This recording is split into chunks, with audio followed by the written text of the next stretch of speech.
The Curious Incident of the Dog in the Nighttime, Disc 3. Chapter 139.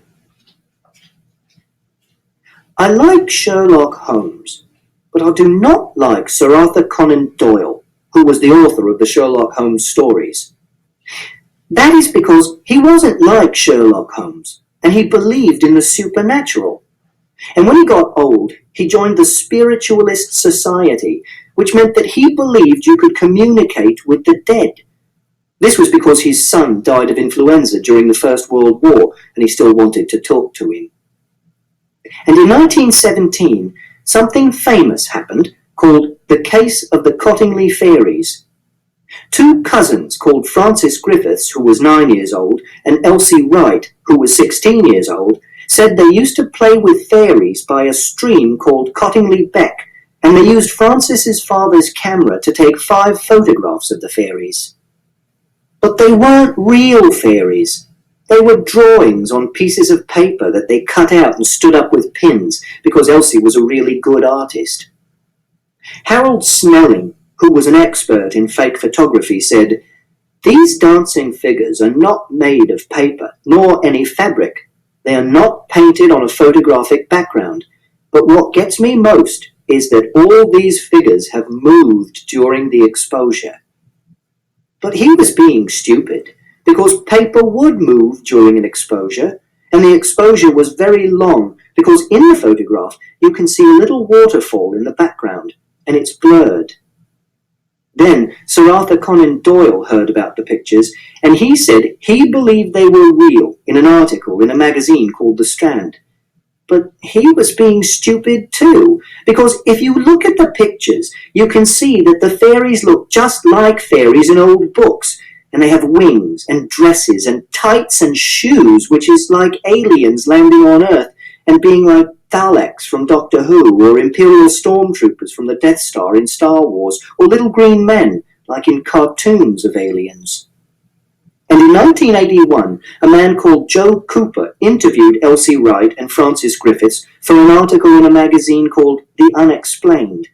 And Elsie Wright said all 5 photographs had been faked, and Francis Griffiths said that 4 had been faked but 1 was real. And they said Elsie had drawn the fairies from a book called Princess Mary's Gift Book by Arthur Shepperson. And this shows that sometimes people want to be stupid, and they do not want to know the truth. And it shows that something called Occam's razor is true. And Occam's razor is not a razor that men shave with, but a law. And it says, "Entia non sunt multiplicanda praeter necessitatem," which is Latin, and it means, no more things should be presumed to exist than are absolutely necessary. Which means that a murder victim is usually killed by someone known to them, and fairies are made out of paper, and you can't talk to someone who is dead. Chapter 149. When I went to school on Monday, Siobhan asked me why I had a bruise on the side of my face. I said that Father was angry and he had grabbed me, so I had hit him, and then we had a fight. Siobhan asked whether Father had hit me, and I said I didn't know because I got very cross and it made my memory go strange. And then she asked if Father had hit me because he was angry, and I said he didn't hit me, he grabbed me, but he was angry. And Siobhan asked if he grabbed me hard, and I said that he had grabbed me hard. And Siobhan asked if I was frightened about going home, and I said I wasn't. And then she asked me if I wanted to talk about it any more, and I said that I didn't. And then she said, "Okay." And we didn't talk about it anymore, because grabbing is okay if it's on your arm or your shoulder when you're angry, but you can't grab someone's hair or their face. But hitting is not allowed, except if you're already in a fight with someone, then it's not so bad. When I got home from school, Father was still at work, so I went into the kitchen and I took the key out of the little china jug shaped like a nun and opened the back door and went outside and looked inside the dustbin to find my book. I wanted to get my book back because I liked writing it. I liked having a project to do, and I liked it especially if it was a difficult project, like a book. Also, I still didn't know who had killed Wellington, and my book was where I had kept all the clues that I had discovered, and I did not want them to be thrown away. But my book wasn't in the dustbin. I put the lid back on the dustbin and walked down the garden to have a look in the bin where Father keeps the garden waste, such as lawn clippings and apples that have fallen off the trees, but my book wasn't in there either. I wondered if Father had put it into his van and driven to the tip and put it into one of the big bins there, but I didn't want that to be true, because then I would never see it again. One other possibility was that Father had hidden my book somewhere in the house, so I decided to do some detecting and see if I could find it, except that I had to keep listening really hard all the time so I would hear his van when he pulled up outside the house so he wouldn't catch me being a detective. I started by looking in the kitchen. My book was approximately 25 centimetres by 35 centimetres by 1 centimetre, so it couldn't be hidden in a very small place, which meant that I didn't have to look in any really small places. I looked on top of the cupboards and down the back of the drawers and under the oven, and I used my special Maglite torch and a piece of mirror from the utility room to help me see into the dark spaces at the back of the cupboards where the mice used to get in from the garden and have their babies. Then I detected in the utility room. Then I detected in the dining room. Then I detected in the living room, where I found the missing wheel from my Airfix Messerschmitt BF109 G6 model under the sofa.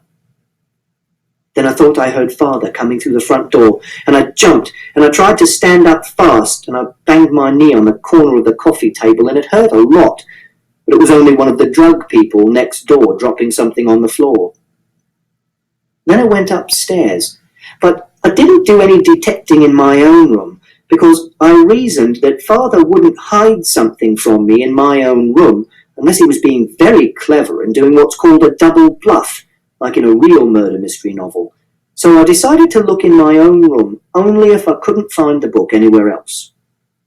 I detected in the bathroom, but the only place to look was in the airing cupboard, and there was nothing in there, which meant that the only room left to detect in was Father's bedroom. I didn't know whether I should look in there, because he had told me not to mess with anything in his room, but if he was going to hide something from me, the best place to hide it would be in his room.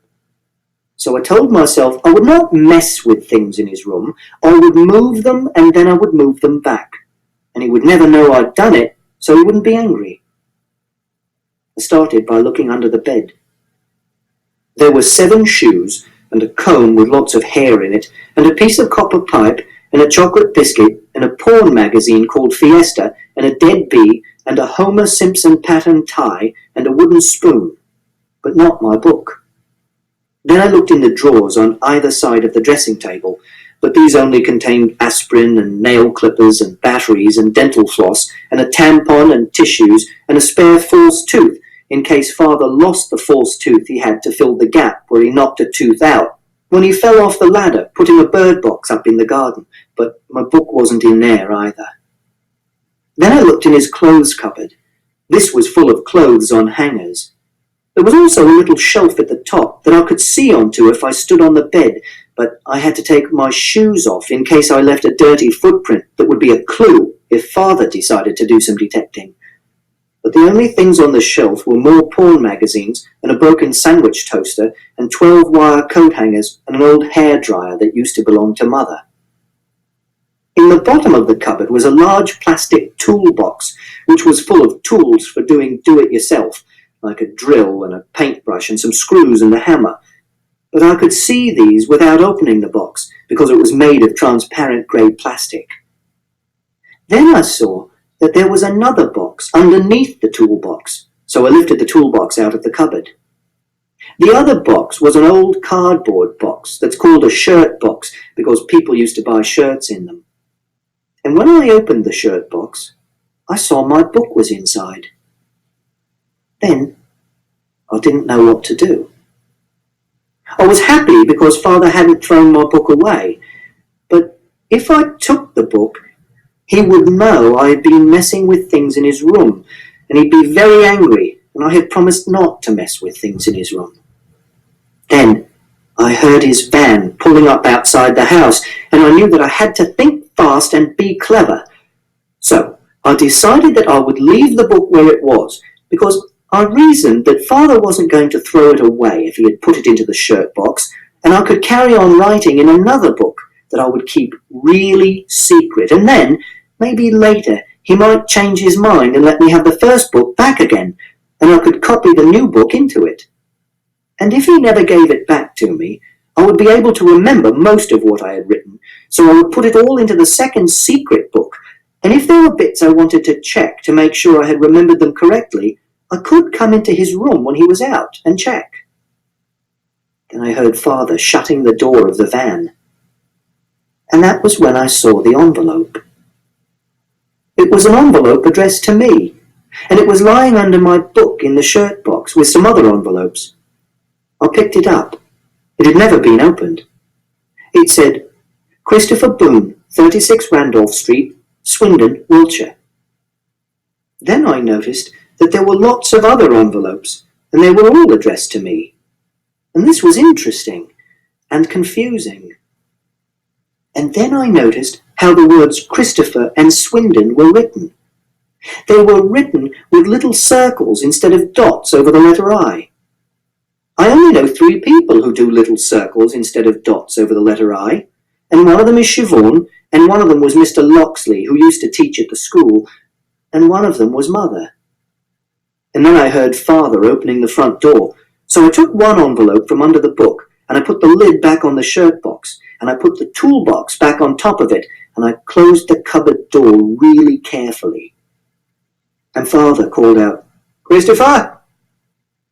I said nothing, because he might be able to hear where I was calling from.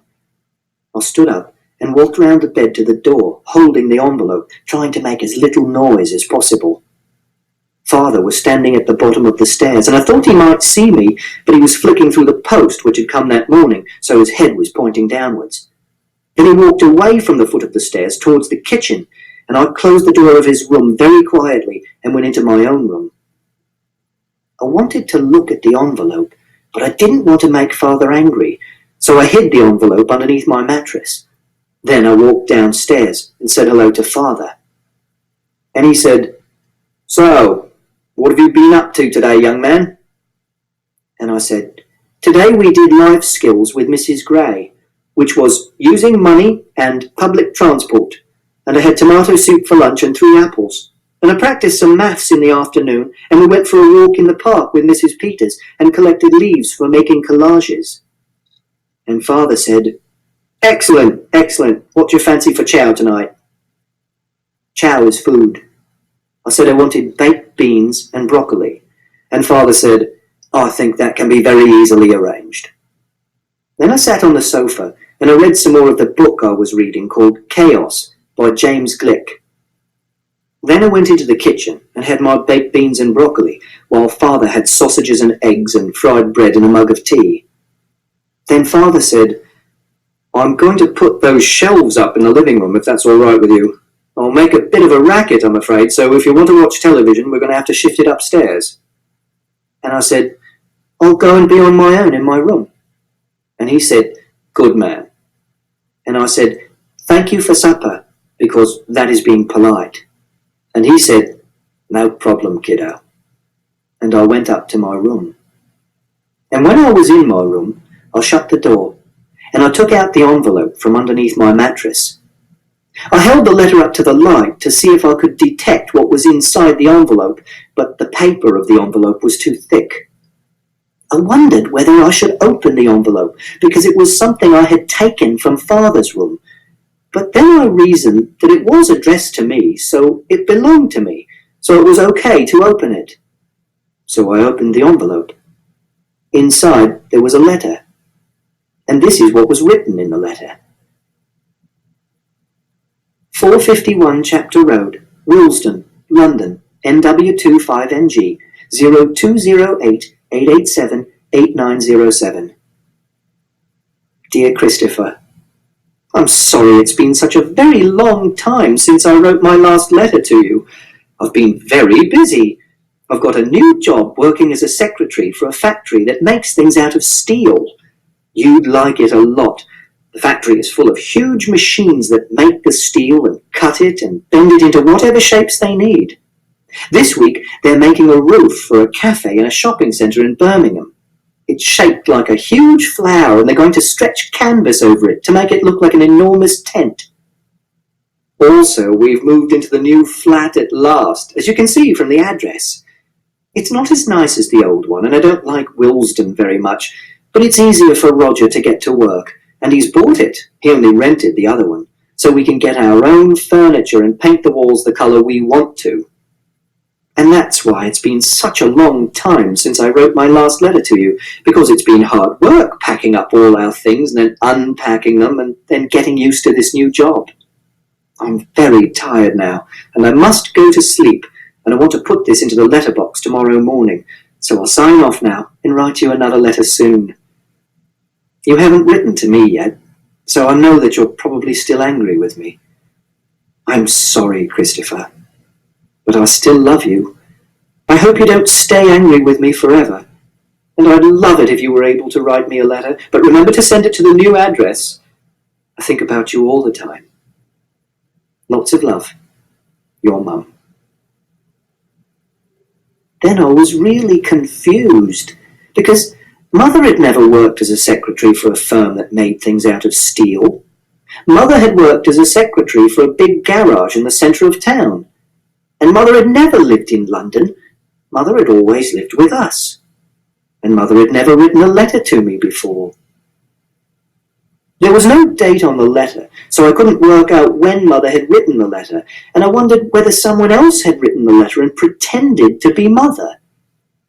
And then I looked at the front of the envelope, and I saw that there was a postmark, and there was a date on the postmark, and it was quite difficult to read, but it said London, 16/10/97, which meant that the letter was posted on 16th October 1997, which was 18 months after Mother had died. And then the door of my bedroom opened, and Father said, "What are you doing?" I said, "I'm reading a letter." And he said, "I've finished the drilling. That David Attenborough nature program's on telly if you're interested." I said, "Okay." Then he went downstairs again. I looked at the letter and thought really hard. It was a mystery, and I couldn't work it out. Perhaps the letter was in the wrong envelope, and it had been written before Mother had died.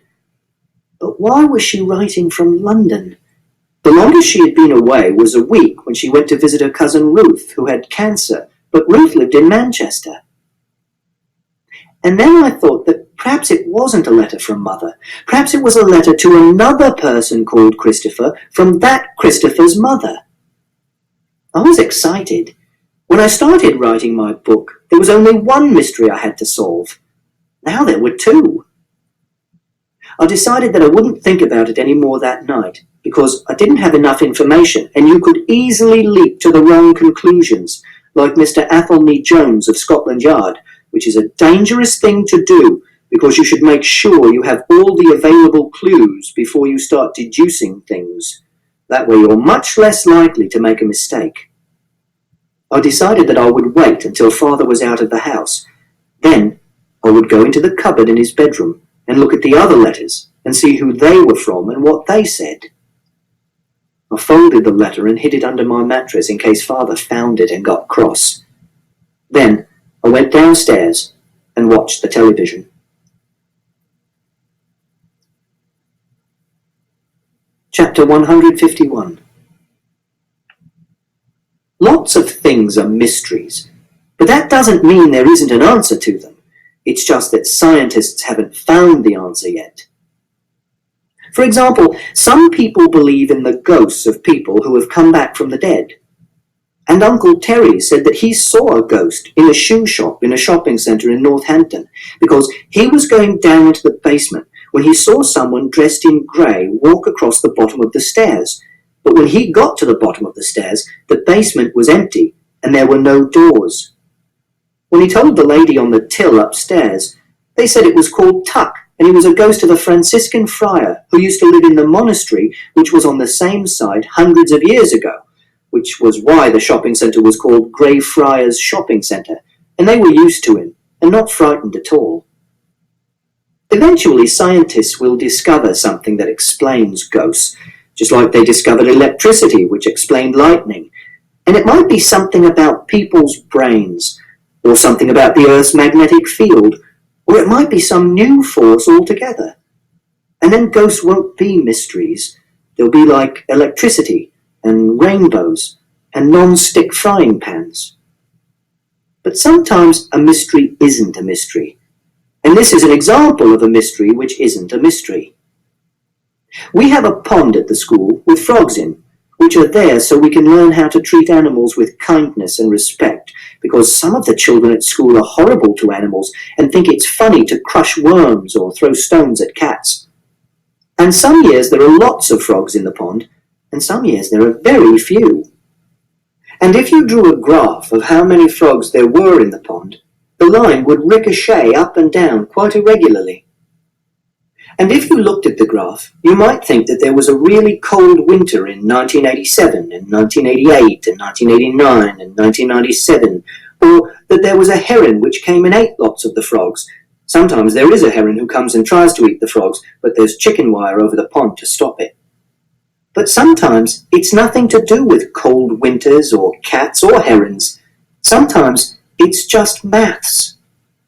There is an actual formula for a population of animals, which is n new equals lambda times the set of n old times the set of 1 minus n old, where n stands for the population density. It was discovered by Robert May and George Oster and Jim York.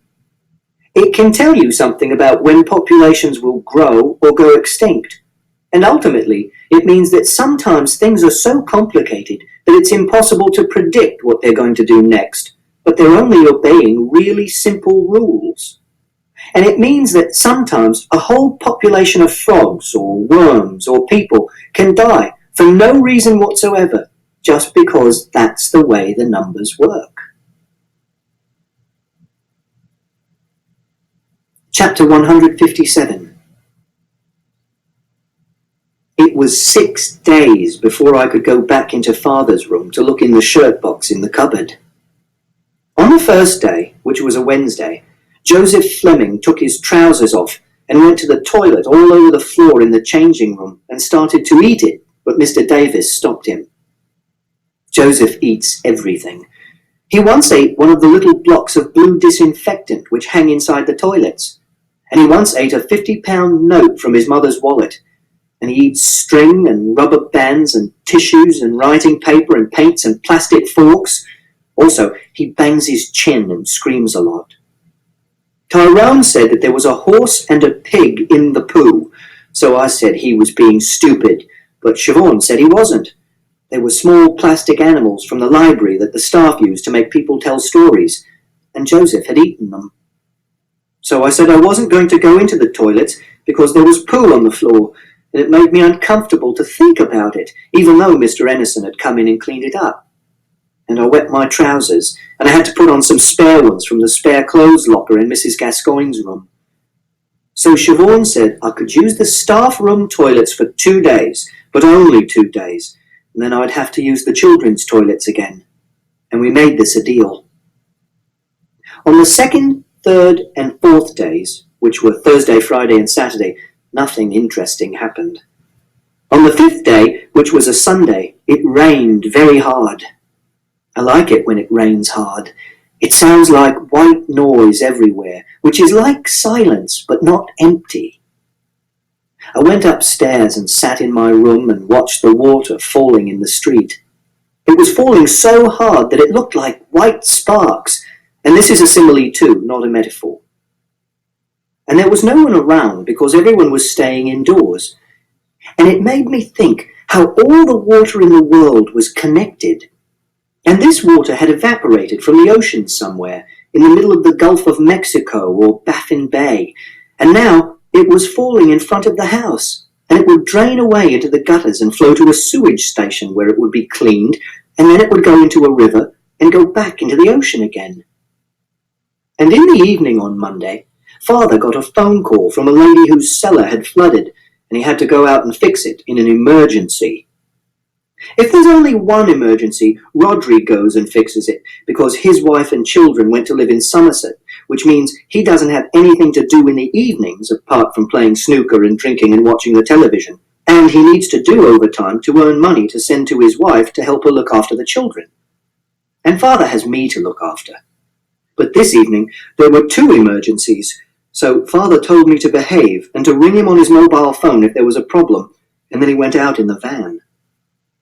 So I went into his bedroom and opened up the cupboard and lifted the toolbox off the top of the shirt box and opened the shirt box. I counted the letters. There were 43 of them. They were all addressed to me in the same handwriting. I took one out and opened it. Inside was this letter. 3rd May, 451C Chapter Road, London, NW2 5NG, 0208 887 8907. Dear Christopher, we have a new fridge and cooker at last. Roger and I drove to the tip at the weekend to throw the old ones away. It's where people throw everything away. There are huge bins for 3 different colours of bottles and cardboard and engine oil and garden waste and household waste and larger items. That's where we put the old fridge and cooker. Then we went to a second-hand shop and bought a new cooker and a new fridge. Now the house feels a little bit more like home. I was looking through some old photos last night, which made me sad. Then I found a photo of you playing with the train set we bought for you a couple of Christmases ago, and that made me happy because it was one of the really good times we had together. Do you remember how you played with it all day, and you refused to go to bed at night because you were still playing with it? And do you remember how we told you about train timetables? And you made a train timetable, and you had a clock, and you made the trains run on time. And there was a little wooden station too, and we showed you how the people who wanted to go on the train went to the station and bought a ticket and then got on the train. And then we got out a map, and we showed you the little lines which were the train lines connecting all the stations. And you played with it for weeks and weeks and weeks, and we bought you more trains, and you knew where they were all going. I liked remembering that a lot. I have to go now. It's 3:30 in the afternoon. I know you always like to know exactly what time it is. And I have to go to the co-op and buy some ham to make Roger's tea with. I'll put this letter in the postbox on the way to the shop. Love, your Mum. Then I opened another envelope. This was the letter that was inside. Flat 1, 312 Lausanne Road, London, N8 5BV, 0208 756 4321. Dear Christopher, I said that I wanted to explain to you why I went away when I had the time to do it properly. Now I have lots of time, so I'm sitting on the sofa here with this letter and the radio on, and I'm going to try and explain. I was not a very good mother, Christopher. Maybe if things had been different, maybe if you'd been different, I might have been better at it. But that's just the way things turned out. I'm not like your father. Your father's a much more patient person. He just gets on with things, and if things upset him, he doesn't let it show. But that's not the way I am, and there's nothing I can do to change that. Do you remember once when we were shopping in town together? And we went into Bentols, and it was really crowded, and we had to get a Christmas present for Grandma. And you were frightened because of all the people in the shop. It was the middle of Christmas shopping when everyone was in town. And I was talking to Mr. Land, who works on the kitchen floor and went to school with me.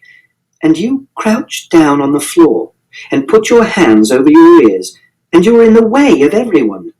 So I got cross, because I don't like shopping at Christmas either, and I told you to behave, and I tried to pick you up and move you. But you shouted, and you knocked those mixers off the shelf, and there was a big crash. And everyone turned round to see what was going on. And Mr. Land was really nice about it, but there were boxes and bits of broken bowl on the floor, and everyone was staring. And I saw that you'd wet yourself, and I was so cross, and I wanted to take you out of the shop, but you wouldn't let me touch you. And you just lay on the floor and screamed and banged your hands and feet on the floor. And the manager came and asked what the problem was. And I was at the end of my tether, and I had to pay for 2 broken mixers, and we just had to wait until you stopped screaming. And I had to walk you all the way home, which took hours because I knew you wouldn't go on the bus again. And I remember that night I just cried and cried and cried, and your father was really nice about it at first, and he made you supper and he put you to bed, and he said these things happen and it will be okay. But I said I couldn't take it anymore. And eventually he got really cross and he told me I was being stupid and said I should pull myself together, and I hit him, which was wrong, but I was so upset. We had a lot of arguments like that, because I often thought I couldn't take it anymore. And your father's really patient, but I'm not. I get cross, even though I don't mean to. And by the end, we stopped talking to each other very much, because we knew it would always end up in an argument and it would go nowhere. And I felt really lonely. And that was when I started spending lots of time with Roger. I mean, obviously, we'd always spent lots of time with Roger and Eileen, but I started seeing Roger on his own because I could talk to him. He was the only person I could really talk to. And when I was with him, I didn't feel lonely anymore. And I know you might not understand any of this, but I wanted to try to explain so that you knew. And even if you don't understand now, you can keep this letter and read it later, and maybe you might understand then. And Roger told me that he and Eileen weren't in love with one another anymore, that they hadn't been in love with one another for a long time, which meant that he was feeling lonely too, so we had a lot in common. And then we realized that we were in love with one another. And he suggested that I should leave your father and that we should move into a house together. But I said that I couldn't leave you, and he was sad about that, but he understood that you were really important to me. And then you and me had that argument. Do you remember? It was about your supper one evening. I'd cooked you something, and you wouldn't eat it, and you hadn't eaten for days and days, and you were looking so thin. And you started to shout, and I got cross and threw the food across the room, which I know I shouldn't have done. And you grabbed the chopping board, and you threw it, and it hit my foot and broke my toes. Then, of course, we had to go to the hospital, and I had that plaster put on my foot. And afterwards, at home, your father and I had a huge argument. He blamed me for getting cross with you, and he said I should just give you what you wanted, even if it was just a plate of lettuce or a strawberry milkshake. And I said I was just trying to get you to eat something healthy. And he said you couldn't help it. And I said, well, I couldn't help it either, and I just lost my rag. And he said that if he could keep his temper, then I should bloody well keep my temper. And it went on and on like this. And I couldn't walk properly for a month. Do you remember? And your father had to look after you. And I remember looking at the two of you and seeing you together and thinking how you were really different with him, much calmer. And you didn't shout at one another. And it made me so sad, because it was like you really didn't need me at all. And somehow, that was even worse than you and me arguing all the time, because it was like I was invisible.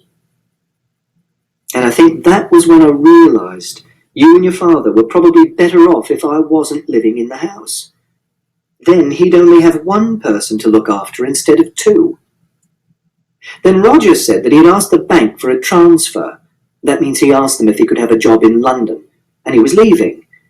He asked me if I wanted to come with him. I thought about it for a long time, Christopher. Honestly, I did. And it broke my heart, but eventually I decided it would be better for all of us if I went. So I said yes. I meant to say goodbye. I was going to come back and pick up some clothes when you were back from school. And that was when I was going to explain what I was doing and say that I would come back and see you as often as I could, and you could come down to London sometimes to stay with us. But when I rang your father, he said I couldn't come back. He was really angry. He said I couldn't talk to you. I didn't know what to do. He said that I was being selfish and that I was never to set foot inside the house again, so I haven't. But I have written you these letters instead. I wonder if you can understand any of this. I know it'll be very difficult for you, but I hope you can understand a little. Christopher, I never meant to hurt you. I thought that what I was doing was the best for all of us. I hope it is. And I want you to know that this is not your fault. I used to have dreams that everything would get better. Do you remember you used to say that you wanted to be an astronaut? Well, I used to have dreams that you were an astronaut, and you were on the television, and I thought, that's my son. I wonder what it is that you want to be now. Has it changed? Are you still doing maths? I hope you are. Please, Christopher, write to me sometime, or ring me on the telephone. The number's at the top of the letter. Love and kisses. Your mother. Then I opened a third envelope. This was the letter that was inside. 18th September, Flat 1, 312 Lausanne Road, London, N8, 0208 756 4321. Dear Christopher, well, I said I'd write you every week, and I have. In fact, this is the second letter this week, so I'm doing even better than I said. I have a job. I'm working in Camden at Perkin and Rashid, which is a chartered surveyors. That means they go around looking at houses and work out how much they should cost and what work needs to be done on them and how much that work will cost. And also, they work out how much new houses and offices and factories will cost to build. It's a nice office. The other secretary is Angie. Her desk is covered in little teddy bears and furry toys and pictures of her children, so I've put a picture of you in a frame on my desk. She's really nice, and we always go out for lunch together. I don't know how long I'll stay here, though. I have to do a lot of adding up of numbers for when we send bills out to clients, and I'm not very good at doing this. You'd be better at it than I am. The company is run by two men called Mr. Perkin and Mr. Rashid. Mr. Rashid is from Pakistan and very stern and always wants us to work faster. And Mr. Perkin is weird. Angie calls him Pervy Perkin. When he comes and stands next to me to ask a question, he always puts his hand on my shoulder and squats down so his face is really near mine and I can smell his toothpaste, which gives me the creeps. And the pay is not very good either, so I shall be looking for something better as soon as I get the chance. I went up to Alexandra Palace the other day. It's a big park just round the corner from our flat, and the park is a huge hill with a big conference centre on the top, and it made me think of you, because if you came here, we could go there and fly kites or watch the planes coming into Heathrow Airport, and I know you'd like that. I have to go now, Christopher. I'm writing this in my lunch hour. Angie's off sick with the flu, so we can't have lunch together. Please write to me sometime and tell me about how you are and what you're doing at school. I hope you got the present I sent you. Have you solved it yet? Roger and I saw it in a shop in Camden Market, and I know you've always liked puzzles. Roger tried to get the two pieces apart before we wrapped it up, but he couldn't do it. He said that if you managed to do it, you were a genius. Loads and loads of love. Your mother. And this was the fourth letter. 23rd August, Flat 1, 312 Lausanne Road, London, N8. Dear Christopher, I'm sorry I didn't write last week. I had to go to the dentist and have 2 of my molars out. You might not remember when we had to take you to the dentist. You wouldn't let anyone put their hand inside your mouth, so we had to put you to sleep so that the dentist could take one of your teeth out. Well, they didn't put me to sleep. They just gave me what is called a local anesthetic, which means that you can't feel anything in your mouth, which is just as well because they had to saw through the bone to get the tooth out. And it didn't hurt at all. In fact, I was laughing because the dentist had to tug and pull and strain so much, and it seemed really funny to me. But when I got home, the pain started to come back, and I had to lie on a sofa for 2 days and take lots of painkillers. Then I stopped reading the letter because I felt sick. Mother had not had a heart attack. Mother had not died. Mother had been alive all the time. And Father had lied about this. I tried really hard to think if there was any other explanation, but I couldn't think of one. And then I couldn't think of anything at all because my brain wasn't working properly. I felt giddy. It was like the room was swinging from side to side, as if it was at the top of a really tall building and the building was swinging backwards and forwards in a strong wind. This is a simile too. But I knew that the room couldn't be swinging backwards and forwards, so it must have been something which was happening inside my head. I rolled onto the bed and curled up in a ball. My stomach hurt. I don't know what happened then, because there's a gap in my memory, like a bit of the tape had been erased. But I know that a lot of time must have passed, because later on, when I opened my eyes again, I could see that it was dark outside the window. And I'd been sick, because there was sick all over the bed and on my hands and arms and face. But before this, I heard Father coming into the house and calling out my name, which is another reason why I know a lot of time had passed. And it was strange, because he was calling, "Christopher? Christopher?" And I could see my name written out as he was saying it. Often I can see what someone is saying written out, like it's being printed on a computer screen, especially if they're in another room. But this wasn't on a computer screen.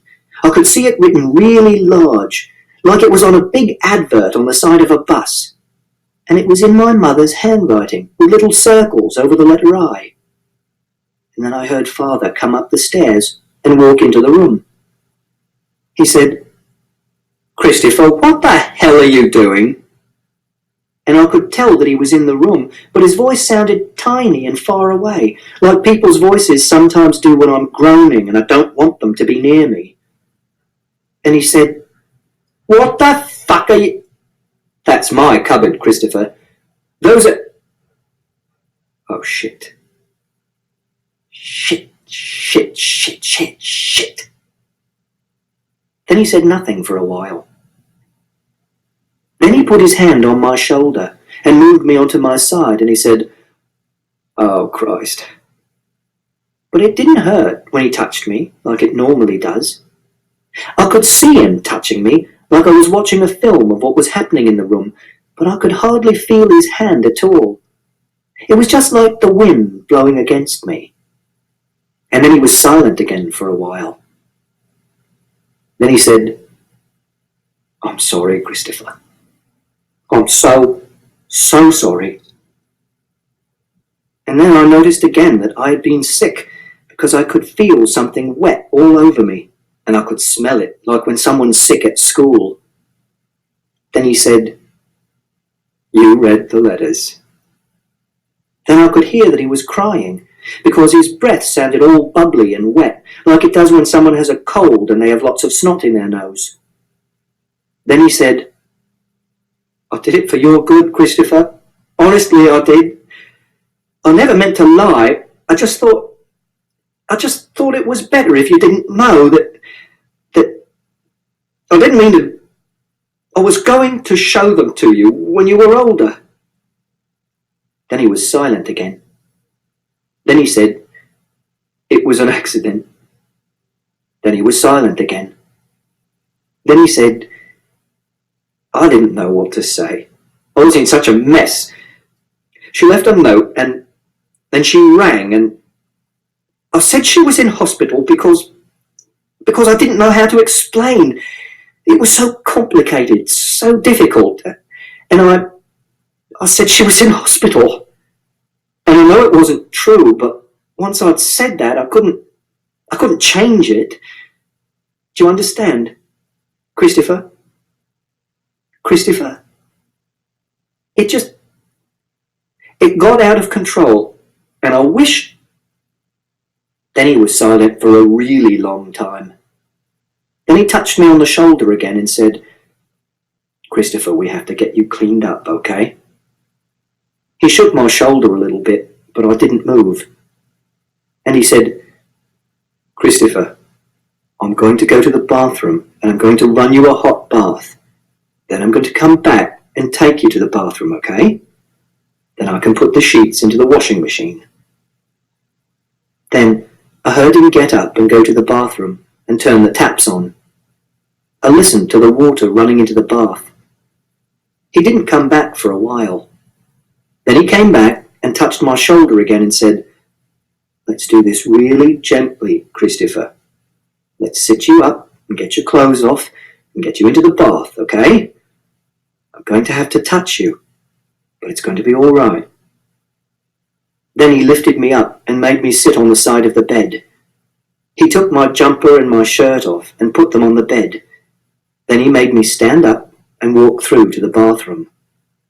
And I didn't scream, and I didn't fight, and I didn't hit him.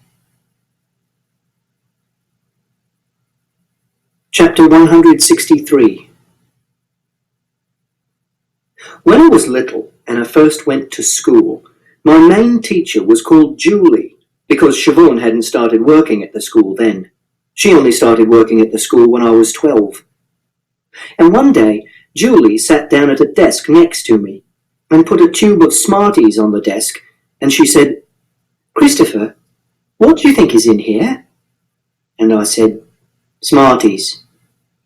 Then she took the top off the Smarties tube and turned it upside down, and a little red pencil came out, and she laughed, and I said, "It's not Smarties, it's a pencil." Then she put the little red pencil back inside the Smarties tube and put the top back on. Then she said, "If your mummy came in now and we asked her what was inside the Smarties tube, what do you think she would say?" Because I used to call Mother Mummy then, not Mother. And I said, "A pencil." That was because when I was little, I didn't understand about other people having minds. And Julie said to Mother and Father that I would always find this very difficult. But I don't find this difficult now, because I decided that it was a kind of puzzle, and if something is a puzzle, there's always a way of solving it. It's like computers. People think computers are different from people because they don't have minds, even though in the Turing test, computers can have conversations with people about the weather and wine and what Italy is like, and they can even tell jokes. But the mind is just a complicated machine. And when we look at things, we think we're just looking out of our eyes, like we're looking out of little windows and there's a person inside our head. But we're not. We're looking at a screen inside our heads, like a computer screen. And you can tell this because of an experiment which I saw on a TV series called How the Mind Works. And in this experiment, you put your head in a clamp and you look at a page of writing on a screen. And it looks like a normal page of writing and nothing is changing. But after a while, as your eye moves round the page, you realize that something is very strange. Because when you try to read a bit of the page you've read before, it's different. And this is because when your eye flicks from one point to another, you don't see anything at all and you're blind. And the flicks are called saccades. Because if you saw everything when your eye flicked from one point to another, you'd feel giddy. And in the experiment, there's a sensor which tells when your eye is flicking from one place to another, and when it's doing this, it changes some of the words on the page in a place where you're not looking. But you don't notice that you're blind during saccades because your brain fills in the screen in your head to make it seem like you're looking out of two little windows in your head. And you don't notice that words have changed on another part of the page because your mind fills in a picture of things you're not looking at that moment. And people are different from animals because they can have pictures on the screens in their heads of things which they are not looking at. They can have pictures of someone in another room, or they can have a picture of what's going to happen tomorrow, or they can have pictures of themselves as an astronaut, or they can have pictures of really big numbers, Or they can have pictures of chains of reasoning when they're trying to work something out. And that is why a dog can go to the vet and have a really big operation and have metal pins sticking out of its leg, but if it sees a cat, it forgets that it has pins sticking out of its leg and chases after the cat. But when a person has an operation, it has a picture in its head of the hurt carrying on for months and months. And it has a picture of all the stitches in its leg and the broken bone and the pins, and even if it sees a bus it has to catch, it doesn't run, because it has a picture in its head of the bones crunching together and the stitches breaking and even more pain. And that's why people think that computers don't have minds, and why people think that their brains are special and different from computers. Because people can see the screen inside their head, and they think there's someone in their head sitting there looking at the screen, like Captain Jean-Luc Picard in Star Trek: The Next Generation, sitting in his captain's seat looking at a big screen. And they think that this person is their special human mind, which is called a homunculus, which means little man. And they think that computers don't have this homunculus. But this homunculus is just another picture on the screen in their heads. And when the homunculus is on the screen in their heads, because the person is thinking about the homunculus, there's another bit of the brain watching the screen. And when the person thinks about this part of the brain, the bit that's watching the homunculus on the screen, they put this bit of the brain on the screen. And there's another bit of the brain watching the screen. But the brain doesn't see this happen because it's like the eye flicking from one place to another, and people are blind inside their heads when they do the changing from thinking about one thing to thinking about another. And this is why people's brains are like computers. And it's not because they're special, but because they have to keep turning off for fractions of a second while the screen changes. And because there's something they can't see, people think it has to be special. Because people always think there's something special about what they can't see, like the dark side of the moon, or the other side of a black hole, or in the dark when they wake up at night and they're scared. Also, people think they're not computers because they have feelings and computers don't have feelings. But feelings are just having a picture on the screen in your head of what is going to happen tomorrow or next year, or what might have happened instead of what did happen. And if it's a happy picture, they smile. And if it's a sad picture, they cry.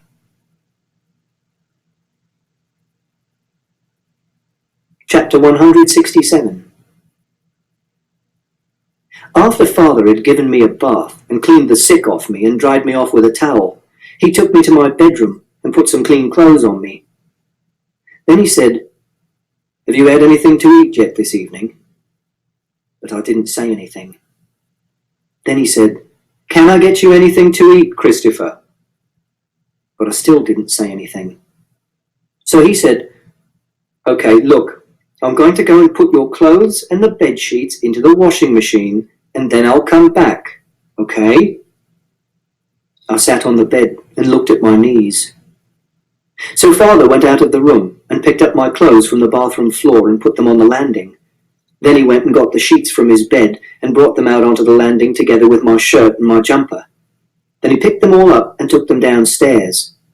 Then I heard him start the washing machine, and I heard the boiler starting up and the water in the pipes going into the washing machine. That was all I could hear for a long time. I doubled twos in my head because it made me feel calmer. I got to 33,554,432, which is 2 to the 25th power, which was not very much because I've gotten to 2 to the 45th power before, but my brain wasn't working very well.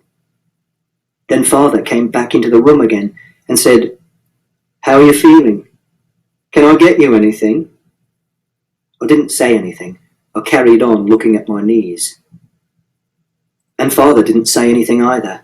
He just sat down on the bed next to me and put his elbows on his knees and looked down at the carpet between his legs, where there was a little red piece of Lego with 8 knobbles on. Then I heard Toby waking up because he's nocturnal, and I heard him rustling in his cage. And Father was silent for a really long time. Then he said, "Look, maybe I shouldn't say this, but I want you to know that you can trust me. And Okay, maybe I don't tell the truth all the time. God knows I try. Christopher, God knows I do, but life is difficult, you know? It's bloody hard telling the truth all the time. Sometimes it's impossible. And I want you to know that I'm trying, I really am. And perhaps this is not a very good time to say this, and I know you're not going to like it, but you have to know that I'm going to tell you the truth from now on about everything. Because if you don't tell the truth now, then later on it hurts even more. So Father rubbed his face with his hands and pulled his chin down with his fingers and stared at the wall. I could see him out of the corner of my eye. And he said, I killed Wellington, Christopher. I wondered if this was a joke, because I don't understand jokes, and when people tell jokes, they don't mean what they say. But then Father said, please, Christopher, just let me explain. Then he sucked in some air and he said, when your mum left, Eileen, Mrs. Shears, she was very good to us, very good to me. She helped me through a very difficult time, and I'm not sure I would have made it without her. Well, you know how she was round here most days, helping out with the cooking and the cleaning, popping over to see if we were okay, if we needed anything. I thought, well, shit, Christopher, I'm trying to keep this simple. I thought she might carry on coming over. I thought maybe I was being stupid. I thought she might eventually want to move in here, or that we might move into her house. We got on really, really well. I thought we were friends, and I guess I thought wrong.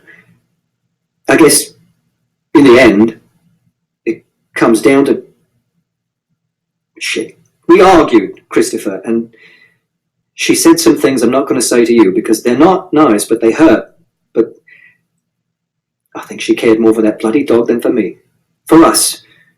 And maybe that's not so stupid, looking back.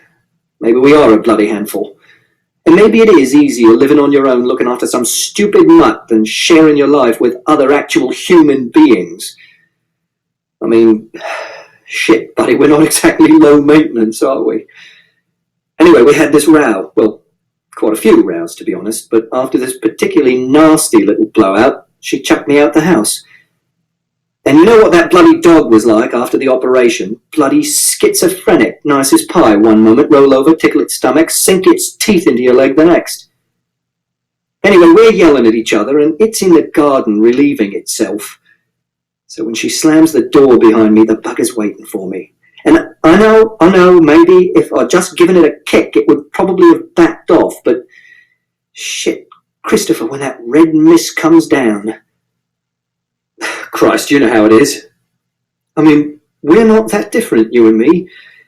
And all I could think about was that she cared more about this bloody dog than she did about you or me.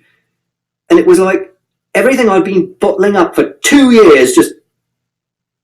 And then Father was silent for a bit. Then he said, I'm sorry, Christopher. I promise you I never meant for it to turn out like this. And then I knew that it wasn't a joke, and I was really frightened.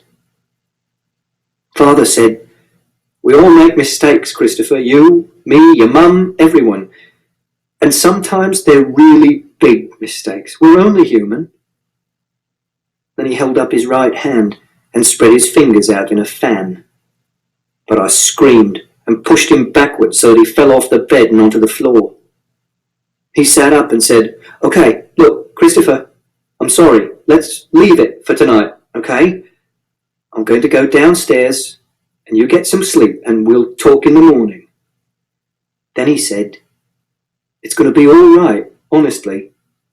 Trust me. Then he stood up and took a deep breath and went out of the room. I sat on the bed for a long time looking at the floor. Then I heard Toby scratching in his cage. I looked up and saw him staring through the bars at me. I had to get out of the house. Father had murdered Wellington. That meant he could murder me because I couldn't trust him, even though he had said trust me, because he had told a lie about a big thing. Because I couldn't get out of the house straight away because he'd seen me, so I'd have to wait until he was asleep. The time was 11:16 p.m. I tried doubling twos again, but I couldn't get past 2 to the 15th power, which was 32,768, so I groaned to make the time pass quicker and not think. Then it was 1:20 a.m., but I hadn't heard Father come upstairs to bed. I wondered if he was asleep downstairs or whether he was waiting to come in and kill me. So I got out my Swiss Army knife and opened the saw blade so that I could defend myself. Then I went out of my bedroom really quietly and listened. I couldn't hear anything, so I started going downstairs really quietly and really slowly. And when I got downstairs, I could see Father's foot through the door of the living room. I waited for 4 minutes to see if it moved, but it didn't move. So I carried on walking till I got to the hallway. Then I looked round the door of the living room. Father was lying on the sofa with his eyes closed. I looked at him for a long time. Then he snored, and I jumped, and I could hear the blood in my ears, and my heart going really fast, and a pain like someone had blown up a really big balloon inside my chest. I wondered if I was going to have a heart attack. Father's eyes were still closed. I wondered if he was pretending to be asleep, so I gripped the penknife really hard and I knocked on the doorframe. Father moved his head from one side to the other, and his foot twitched, and he said, but his eyes stayed closed. And then he snored again. He was asleep. That meant I could get out of the house if I was really quiet so I didn't wake him up. I took both my coats and my scarf from the hooks next to the front door, and I put them all on because it would be cold outside at night. Then I went upstairs again really quietly, but it was difficult because my legs were shaking. I went into my room and I picked up Toby's cage. He was making scratching noises, so I took off one of the coats and put it over the cage to make the noise quieter. Then I carried him downstairs again. Father was still asleep. I went into the kitchen and I picked up my special food box. I unlocked the back door and stepped outside. Then I held the handle of the door down as I shut it again so that the click wasn't too loud. Then I walked down to the bottom of the garden. At the bottom of the garden is a shed. It has the lawnmower and the hedge cutter in, and lots of gardening equipment that Mother used to use, like pots, compost, and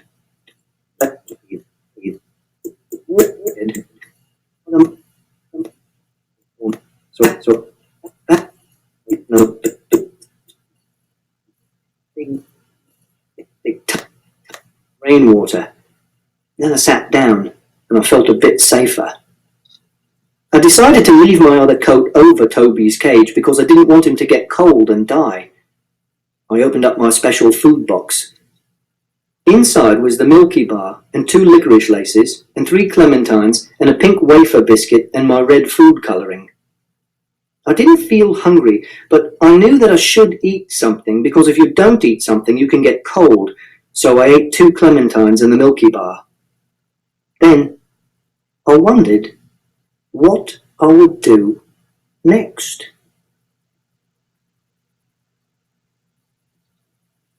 Chapter 173. Between the roof of the shed and the big plant that hangs over the fence from the house next door, I could see the constellation Orion. People say that Orion is called Orion because Orion was a hunter, and the constellation looks like a hunter with a club and a bow and arrow. But this is really silly because it's just stars, and you could join up the dots in any way you wanted, and you could make it look like a lady with an umbrella who's waving, or the coffee maker which Mrs. Shears has, which is from Italy, with a handle and steam coming out, or like a dinosaur. And there aren't any lines in space, so you could join bits of Orion to bits of Lepus or Taurus or Gemini and say that they were a constellation called the Bunch of Grapes or Jesus or the Bicycle, except that they didn't have bicycles in Roman and Greek times, which was when they called Orion Orion. And anyway, Orion is not a hunter or a coffee maker or a dinosaur. It's just Betelgeuse and Bellatrix and Anilam and Rigel, and 17 other stars I don't know the names of, and their nuclear explosions billions of miles away. And that is the truth. Chapter 179. I stayed awake until 3:47, and that was the last time I looked at my watch before I fell asleep. It has a luminous face and lights up if you press a button, so I could read it in the dark. I was cold, and I was frightened Father might come out and find me, but I felt safer in the garden because I was hidden.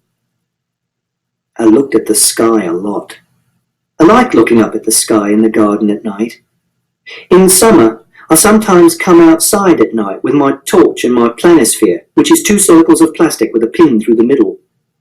And on the bottom is a map of the sky, and on top is an aperture, which is an opening shaped in a parabola, and you turn it round to see a map of the sky that you can see on that day of the year from the latitude 51.5 degrees north, which is the latitude that Swindon is on, because the largest bit of the sky is always on the other side of the earth. And when you look at the sky, you know you're looking at stars which are hundreds and thousands of light years away from you.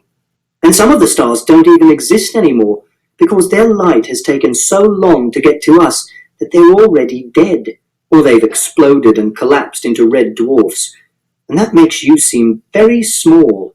And if you have difficult things in your life, it's nice to think that they're what is called negligible, which means that they're so small you don't have to take them into account when you're calculating something. I didn't sleep very well because of the cold, and because the ground was very bumpy and ponty underneath me, and because Toby was scratching in his cage a lot. But when I woke up properly, it was dawn, and the sky was all orange and blue and purple, and I could hear birds singing, which is called the dawn chorus. And I stayed where I was for another 2 hours and 32 minutes, and then I heard Father come into the garden and call out, "Christopher! Christopher!" So I turned round, and I found an old plastic sack covered in mud that used to have fertilizer in it, and I squeezed myself and Toby's cage and my special food box into the corner between the wall of the shed and the fence and the rainwater tub, and I covered myself with the fertilizer sack. And then I heard Father coming down the garden, and I took my Swiss Army knife out of my pocket and got out the saw blade and held it in case he found us. And I heard him open the door of the shed and look inside. Then I heard him say, "Shit." And then I heard his footsteps in the bushes round the side of the shed, and my heart was beating really fast, and I could feel the feeling like a balloon inside my chest again, and I think he might have looked round the back of the shed, but I couldn't see because I was hiding. But he didn't see me because I heard him walking back up the garden again. Then I stayed still, and I looked at my watch, and I stayed still for 27 minutes. And then I heard Father start the engine of his van. I knew it was his van because I heard it very often, and it was nearby. And I knew it wasn't any of the neighbours' cars because the people who take drugs have a Volkswagen camper van, and Mr. Thompson, who lives at number 40, has a Vauxhall Cavalier, and the people who live at number 34 have a Peugeot, and they all sound different. And when I heard him drive away from the house, I knew it would be safe to come out. And then I had to decide what to do, because I couldn't live in the house with Father anymore because it was dangerous. So I made a decision. I decided that I would go and knock on Mrs. Shear's door, and I would go and live with her, because I knew her and she wasn't a stranger, and I had stayed in her house before when there was a power cut on our side of the street. And this time she wouldn't tell me to go away, because I'd be able to tell her who had killed Wellington, and that way she would know that I was a friend. And also, she would understand why I couldn't live with Father anymore. I took the licorice laces and the pink wafer biscuit and the last clementine out of my special food box and put them in my pocket, and hid the special food box under the fertilizer bag. Then I picked up Toby's cage and my extra coat, and I climbed out from behind the shed. I walked up the garden and down the side of the house. I undid the bolt in the garden door and walked out in front of the house.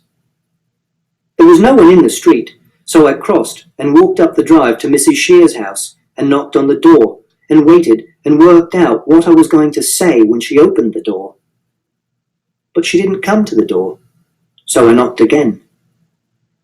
Then I turned round and saw some people walking down the street, and I was frightened again because it was two of the people who take drugs in the house next door. So I grabbed Toby's cage and went round the side of Mrs. Shear's house and sat down behind the dustbin so they couldn't see me. And then I had to work out what to do. And I did this by thinking of all the things I could do and deciding whether they were the right decision or not.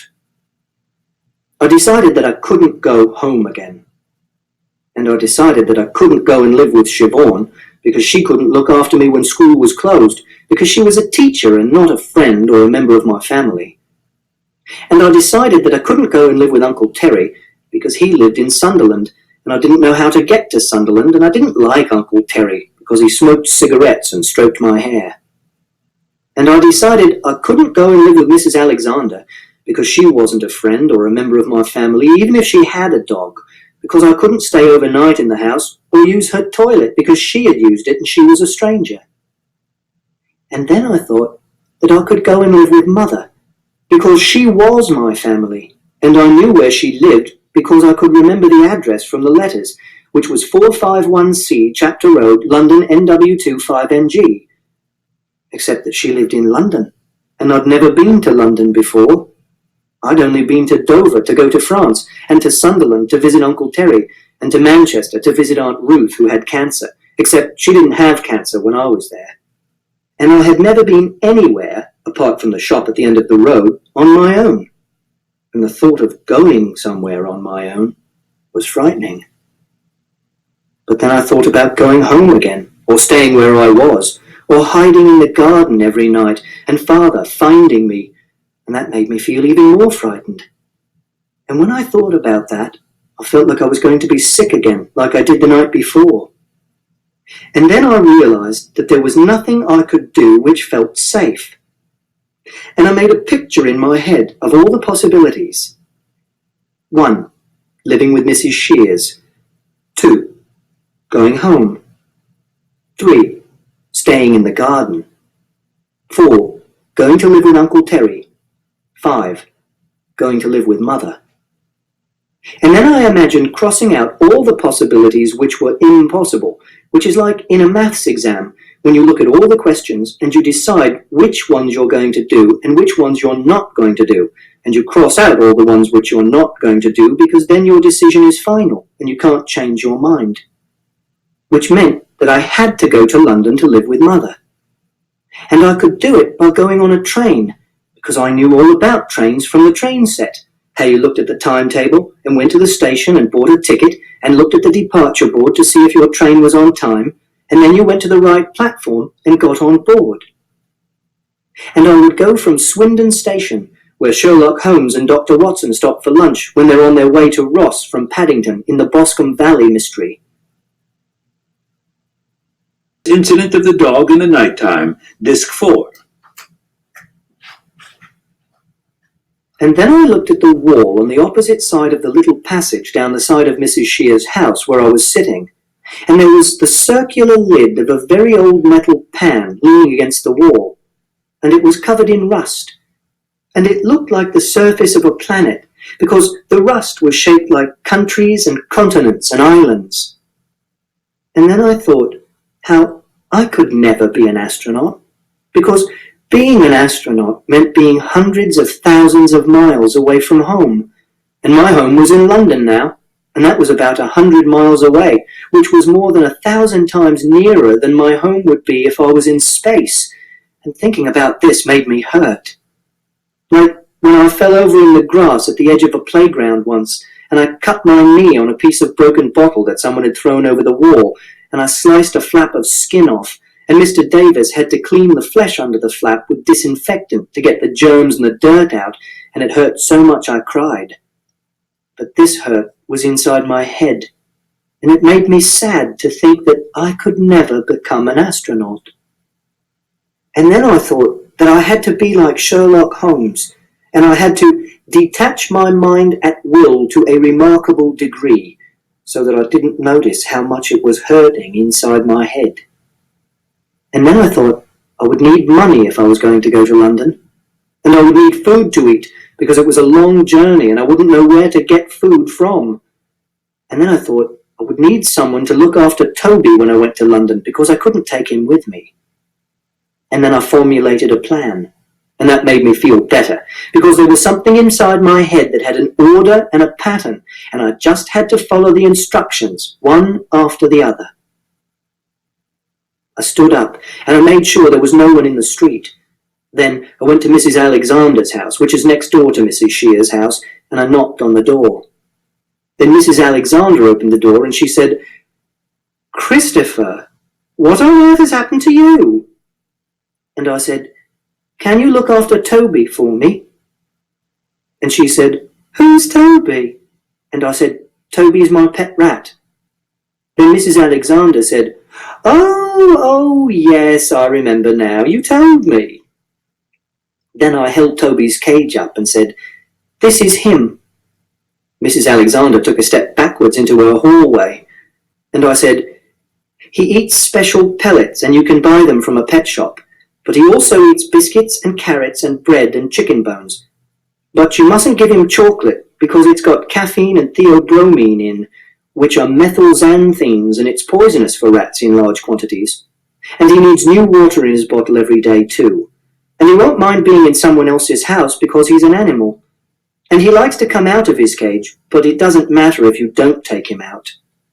Then Mrs. Alexander said, "Why do you need someone to look after Toby, Christopher?" And I said, "I'm going to London." And she said, "How long are you going for?" And I said, "University."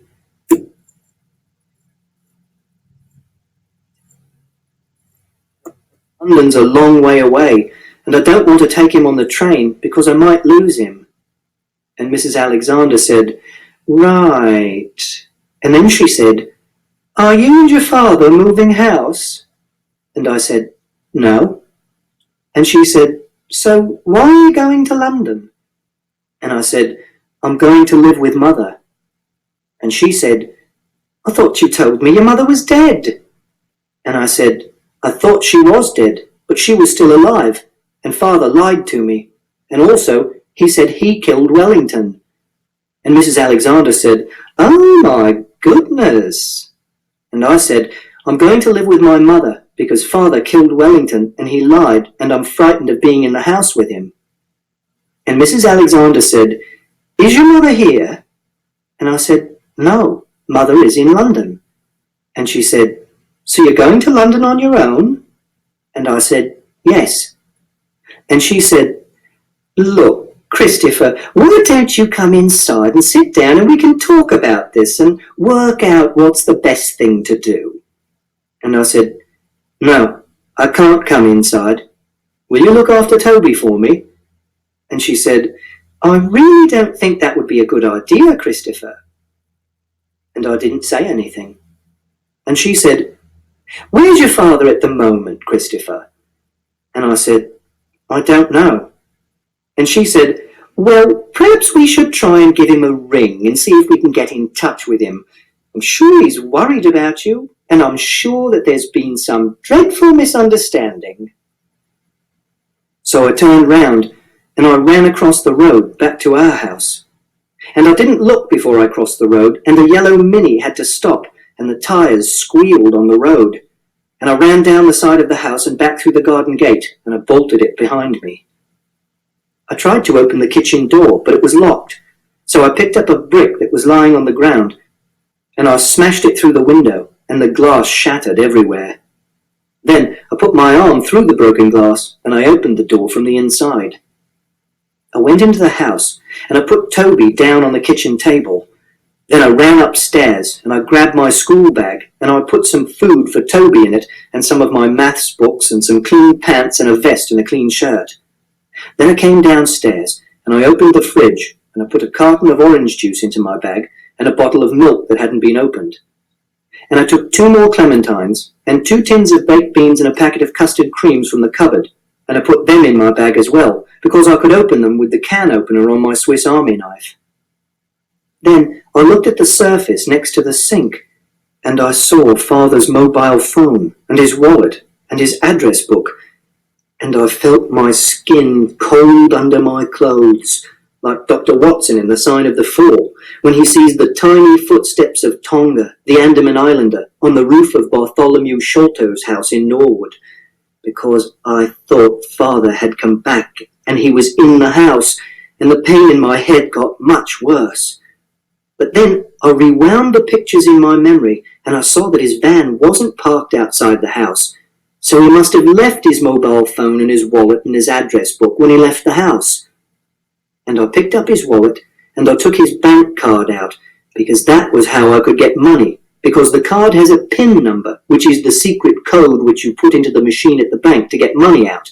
And Father hadn't written it down in a safe place, which is what you're meant to do, but he had told me, because he said I'd never forget it. And it was 3558, and I put the card into my pocket. Then I took Toby out of his cage and put him into the pocket of one of my coats, because the cage was very heavy to carry all the way to London. And then I went out of the kitchen door into the garden. I went out through the garden gate, and I made sure there wasn't anyone watching, and then I started walking towards the school, because that was a direction I knew. The school, I could not.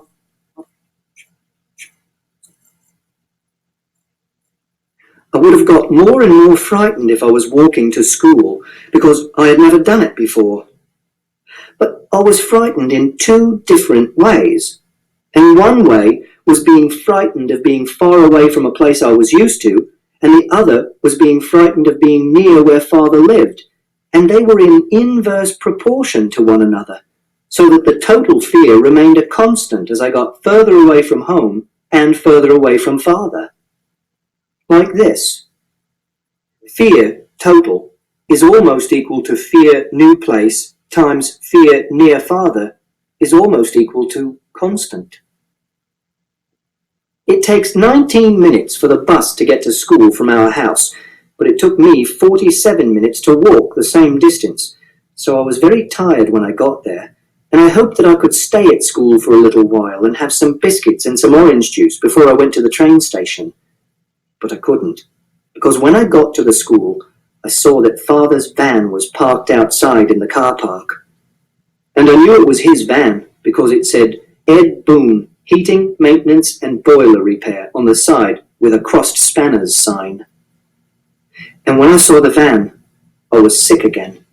But I knew I was going to be sick this time, so I didn't sick all over myself, and I was just sick onto the wall and the pavement, and there wasn't very much sick, because I hadn't eaten much. And when I had been sick, I wanted to curl up on the ground and do groaning. But I knew that if I curled up on the ground and did groaning, then Father would come out of the school, and he'd see me, and he'd catch me and take me home. So I took lots of deep breaths, like Siobhan says I have to do if someone hits me at school, and I counted 50 breaths, and I concentrated very hard on the numbers, and I did their cubes as I said them, and that made the hurt less painful. And then I cleaned the sick away from my mouth, and I made a decision that I would have to find out how to get to the train station, and I would do this by asking someone.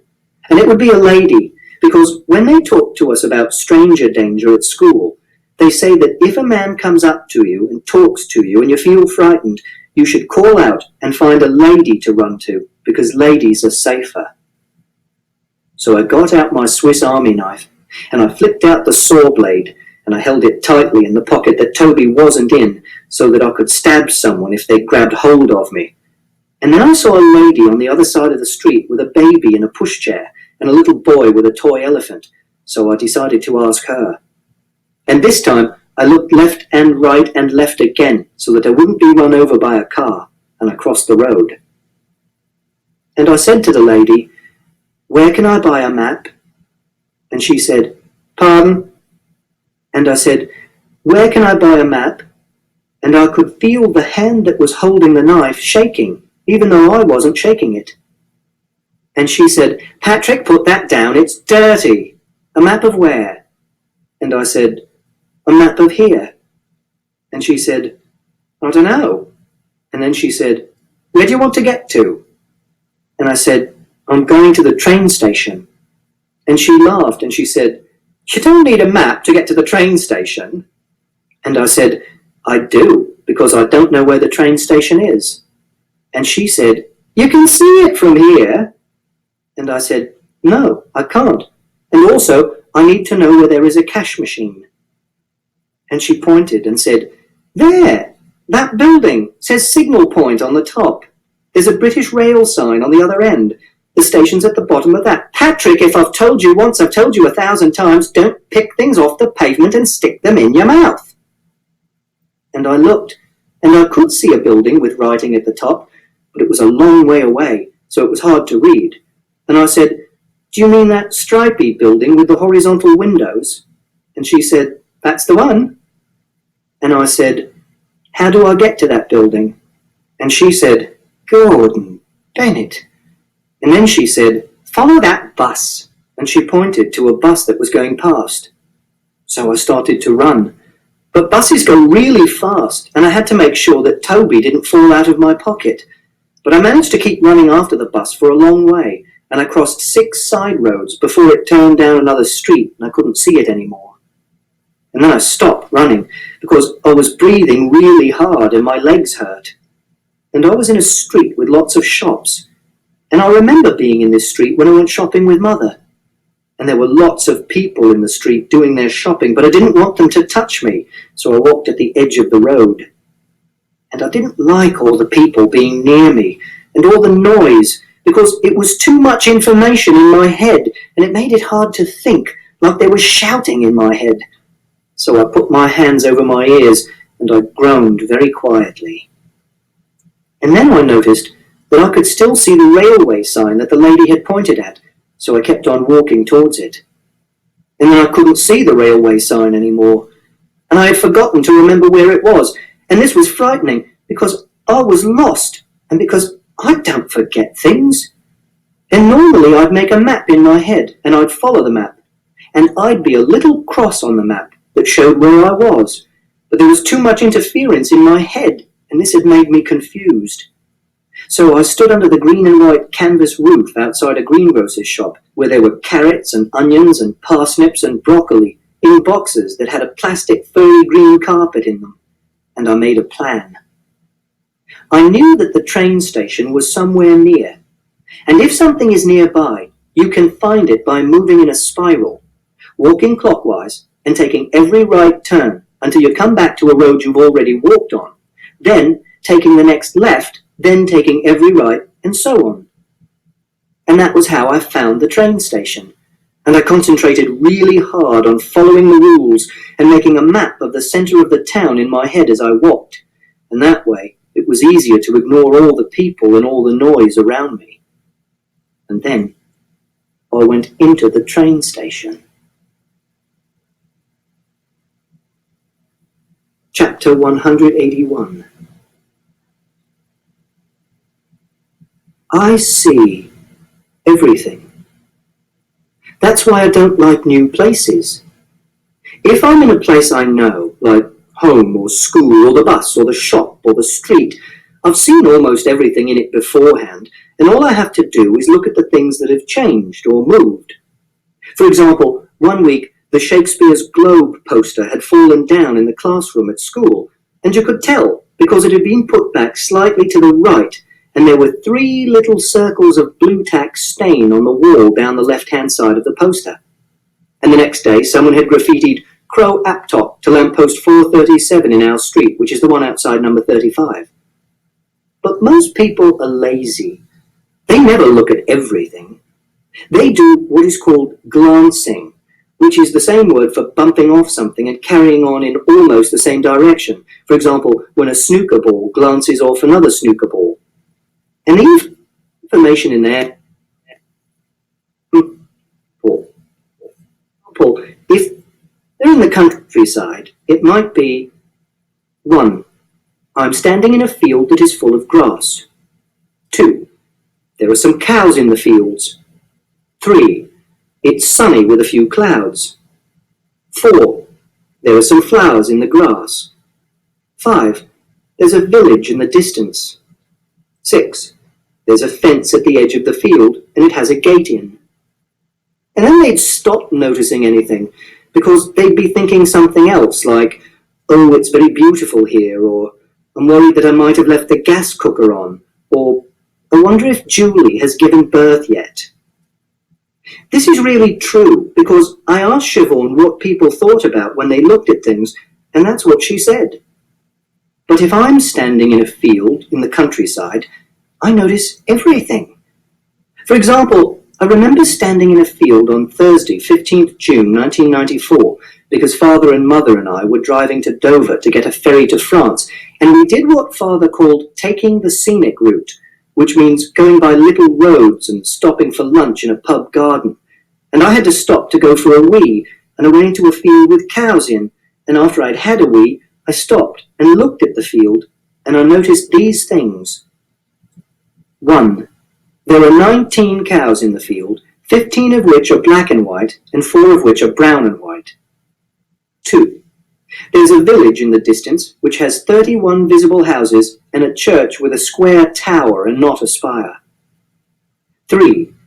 There are ridges in the field, which means that in medieval times it was what's called a ridge and furrow field, and people who lived in the village would have a ridge each to do farming on. 4. There's an old plastic bag from Asda in the hedge, and a squashed Coca-Cola can with a snail on, and a long piece of orange string. 5. The northeast corner of the field is highest, and the southwest corner is lowest. I had a compass because we were going on holiday, and I wanted to know where Swindon was when we got in France. And the field is folded downwards slightly along the line between these two corners, so that the northwest and southeast corners are slightly lower than they would be if the field was a flat inclined plane. 6. I can see 3 different types of grass and 2 colours of flowers in the grass. 7. The cows are mostly facing uphill. And there were 31 more things in this list of things I noticed, but Siobhan said I didn't need to write them all down. And it means that it's very tiring if I'm in a new place, because I see all these things. And if someone asked me afterwards what the cows looked like, I could ask which one, and I could do a drawing of them at home and say that a particular cow had particular patterns on it. And I realised that I told a lie in chapter 13 because I said I cannot tell jokes. Because I do know 3 jokes that I can tell and I understand, and one of them's about a cow. And Siobhan said I didn't have to go back and change what I wrote in chapter 13 because it doesn't matter, because it's not a lie, just a clarification. And this is the joke. There are 3 men on a train. One of them is an economist, and one of them is a logician, and one of them is a mathematician. And they've just crossed the border into Scotland. I don't know why they're going to Scotland. And they see a brown cow standing in a field from the window of the train, and the cow is standing parallel to the train. And the economist says, "Look, the cows in Scotland are brown." And the logician says, "No, there are cows in Scotland, of which one, at least, is brown." And the mathematician says, "No, there is at least one cow in Scotland, of which one side appears to be brown." And it's funny, because economists are not real scientists, and because logicians think more clearly, but mathematicians are best. And when I'm in a new place, because I see everything, it's like when a computer is doing too many things at the same time, and the central processor unit is blocked up, and there isn't any space left to think about other things.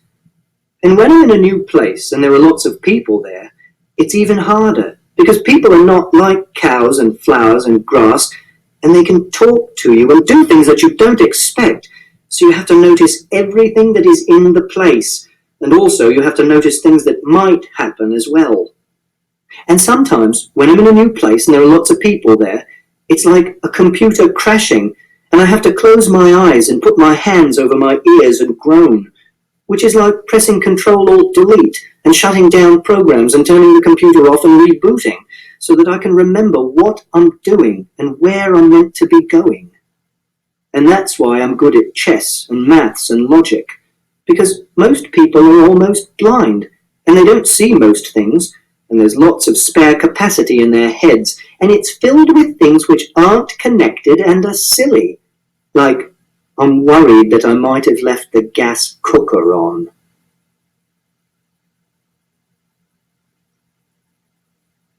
Chapter 191. My train set had a little building that was 2 rooms with a corridor between them, and one was the ticket office where you bought the tickets, and one was a waiting room where you waited for the train. But the train station in Swindon wasn't like that. It was a tunnel and some stairs and a shop and a cafe and a waiting room. And it was like standing on a cliff in a really strong wind, because it made me feel giddy and sick, because there were lots of people walking into and out of the tunnel, and it was really echoey, and there was only one way to go, and that was down the tunnel, and it smelled of toilets and cigarettes. So I stood against the wall and held onto the edge of a sign that said, "Customers seeking access to car park, please use assistance phone opposite, right of the ticket office," to make sure that I didn't fall over and go into a crouch on the ground. And I wanted to go home. I was frightened of going home, and I tried to make a plan of what I should do in my head, but there were too many things to look at and too many things to hear. So I put my hands over my ears to block out the noise and think. And I thought that I had to stay in the station to get on a train, and I had to sit down somewhere, and there was nowhere to sit down near the door of the station, so I had to walk down the tunnel. So I said to myself, in my head, not out loud, I will walk down the tunnel, and there might be somewhere I can sit down, and then I can shut my eyes and I can think. And I walked down the tunnel, trying to concentrate on the sign at the end of the tunnel that said, "Warning, CCTV in operation." And it was like stepping off the cliff onto a tightrope. And eventually I got to the end of the tunnel, and there were some stairs, and I went up the stairs, and there were still lots of people, and I groaned, and there was a shop at the top of the stairs, and a room with chairs in, but there were too many people in the room with chairs in, so I walked past it. And there were signs saying, "Great Western," and "Cold beers and lagers," and "Caution, wet floor," and "Your 50p will keep a premature baby alive for 1.8 seconds," and "Transforming travel," and "Refreshingly different," and "It's delicious, it's creamy, and it's only £1.30 hot choc deluxe," and 0870-777-7676, and "The Lemon Tree," and "No smoking," and "Fine teas." And there were some little tables with chairs next to them, and no one was sitting at one of the tables, and it was in a corner. And I sat down on one of the chairs next to it, and I closed my eyes. And I put my hands in my pockets, and Toby climbed into my hand, and I gave him 2 pellets of rat food from my bag, and I gripped the Swiss Army knife in the other hand, and I groaned to cover up the noise because I had taken my hands off my ears, but not so loud that other people would hear me groaning and come and talk to me. And then I tried to think about what I had to do, but I couldn't think because there were too many other things in my head. So I did a maths problem to make my head clearer. And the maths problem that I did was called Conway's Soldiers. And in Conway's Soldiers, you have a chessboard that continues infinitely in all directions, and every square below a horizontal line has a coloured tile on it. And you can move a coloured tile only if you can jump over a coloured tile, horizontally or vertically, but not diagonally, into an empty square 2 squares away. And when you move a coloured tile in this way, you have to remove the coloured tile that it jumped over. And you have to see how far you get the coloured tiles above the starting horizontal line. And I know what the answer is, because however you move the coloured tiles, you'll never get a coloured tile more than 4 squares above the starting horizontal line. But it is a good maths problem to do in your head when you don't want to think about something else, because you can make it as complicated as you need to fill your brain by making the board as big as you want and the moves as complicated as you want. And then I looked up and saw that there was a policeman standing in front of me, And he was saying, "Anyone at home?" But I didn't know what that meant. And then he said, "Are you all right, young man?" I looked at him, and I thought for a bit so that I'd answer the question correctly, and I said, "No." And he said, "You're looking a bit worse for wear." He had a gold ring on one of his fingers, and it had curly letters on it, but I couldn't see what the letters were. Then he said, "The lady at the cafe says you've been here for 2.5 hours, and when she tried talking to you, you were in a complete trance." Then he said, "What's your name?" And I said, "Christopher Boone." And he said, "Where do you live?" And I said, 36 Randolph Street. And I started feeling better, because I like policemen, and it was an easy question. And I wondered whether I should tell him that Father killed Wellington and whether he would arrest Father. And he said, "What are you doing here?" And I said, I needed to sit down and be quiet and think. And he said, "Okay, let's keep it simple. What are you doing at the railway station?" And I said, "I'm going to see Mother." And he said, "Mother?" And I said, "Yes, Mother." And he said, "When's your train?" And I said, "I don't know. She lives in London. I don't know when there's a train to London." And he said, "So you don't live with your mother?" And I said, "No, but I'm going to." And then he sat down next to me and said, "So, where does your mother live?" And I said, "In London." And he said, "Yes, but where in London?" And I said, 451C Chapter Road, London, NW25NG. And he said, "Jesus, what's that?" And I looked down and I said, "That's my pet rat, Toby," because he was looking out of my pocket at the policeman. And the policeman said, "A pet rat?" And I said, "Yes, a pet rat. He's very clean and he hasn't got bubonic plague." And the policeman said, "Well, that's reassuring." And I said, "Yes." And he said, "Have you got a ticket?" And I said, "No." And he said, "Have you got any money to get a ticket?" And I said, "No." And he said, "So how precisely were you going to get to London then?" And then I didn't know what to say, because I had Father's cash point card in my pocket, and it was illegal to steal things, but he was a policeman, so I had to tell the truth. So I said, "I have a cash point card," and I took it out of my pocket and showed it to him. And this was a white lie. But the policeman said, "Is this your card?" And then I thought he might arrest me, so I said, "No, it's Father's." And he said, "Father's?" And I said, "Yes, Father's." And he said, "Okay." But he said it really slowly, and he squeezed his nose between his thumb and his forefinger. And I said, "He told me the number," which was another white lie. And he said, "Why don't you and I take a stroll to the cash point machine, eh?" And I said, "You mustn't touch me." And he said, "Why would I want to touch you?" And I said, "I don't know." And he said, "Well, neither do I." And I said, "Because I got a caution for hitting a policeman, and I didn't mean to hurt him, and if I do it again, I'll get into even bigger trouble." And then he looked at me and he said, "You're serious, aren't you?" And I said, "Yes." And he said, "You lead the way." And I said, "Where?" And he said, "Back by the ticket office." And he pointed with his thumb. And then we walked back through the tunnel, but it wasn't so frightening this time, because there was a policeman with me. And I put the cash point card into the machine like Father had let me do sometimes when we were shopping together. And it said, "Enter your personal number." And I typed in 3558 and pressed the enter button. And the machine said, "Please enter an amount." And there was a choice. £10, £20, £50, £100. Other amount, multiples of 10 only. And I asked the policeman, "How much does it cost to get a ticket for a train to London?" And he said, "About 20 quid. And I said, "Is that pounds?"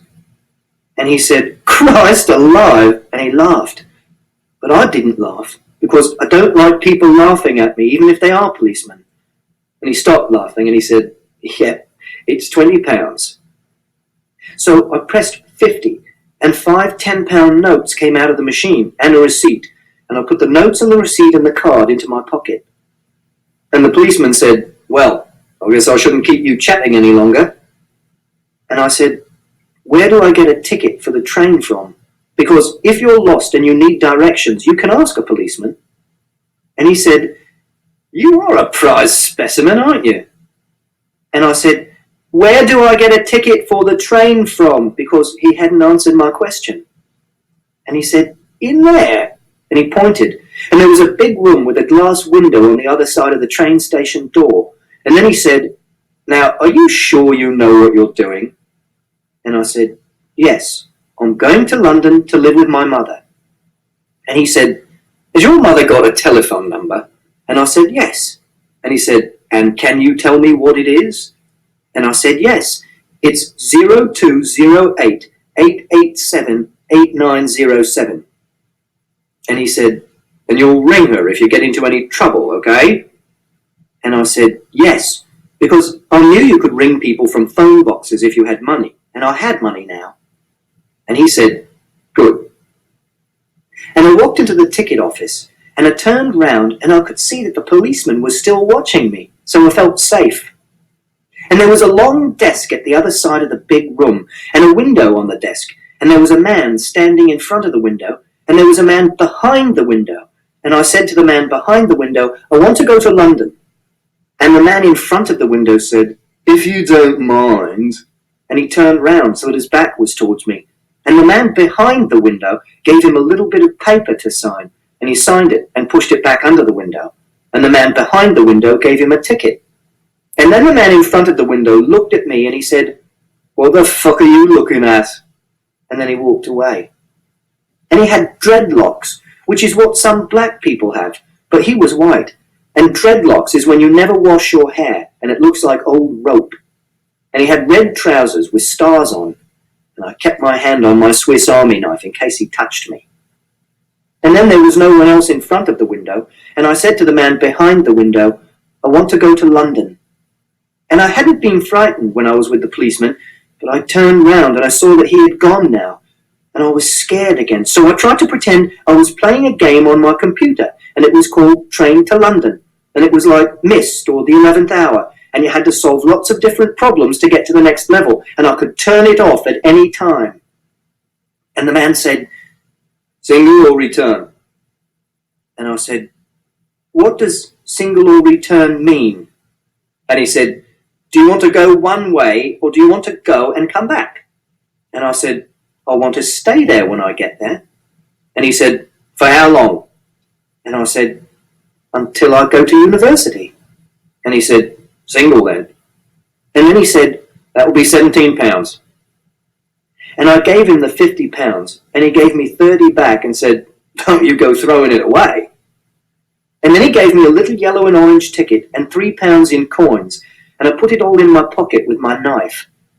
And I didn't like the ticket being half yellow, but I had to keep it because it was my train ticket. And then he said, "If you could move away from the counter." And I said, "When is the train to London?" And he looked at his watch and he said, "Platform 1, 5 minutes. And I said, "Where is platform 1? And he pointed and said, "Through the underpass and up the stairs, you'll see the signs." And underpass meant tunnel, because I could see where he was pointing. So I went out of the ticket office, but it wasn't like a computer game at all, because I was in the middle of it, and it was like all the signs were shouting in my head, and someone bumped into me as they walked past, and I made a noise like a dog barking to scare them off. And I pictured in my head a big red line across the floor, which started at my feet and went through the tunnel. And I started walking along the red line saying, left, right, left, right, left, right. Because sometimes when I'm frightened or angry, it helps if I do something that has a rhythm to it, like music or drumming, which is something Siobhan taught me to do. And I went up the stairs and I saw a sign saying, "Platform 1." And the arrow was pointing at a glass door, so I went through it. And someone bumped into me again with a suitcase, and I made another noise like a dog barking. And they said, "Watch where the hell you're going." But I pretended that they were just one of the guarding demons in Train to London. And there was a train. And I saw a man with a newspaper and a bag of golf clubs go up to one of the doors of the train and press a big button next to it. and the doors were electronic, and they slid open, and I liked that. And then the doors closed behind him. And then I looked at my watch, and 3 minutes had gone past since I was at the ticket office, which meant that the train would be going in 2 minutes. And then I went up to the door, and I pressed the big button, and the doors slid open, and I stepped through the doors, and I was on the train to London.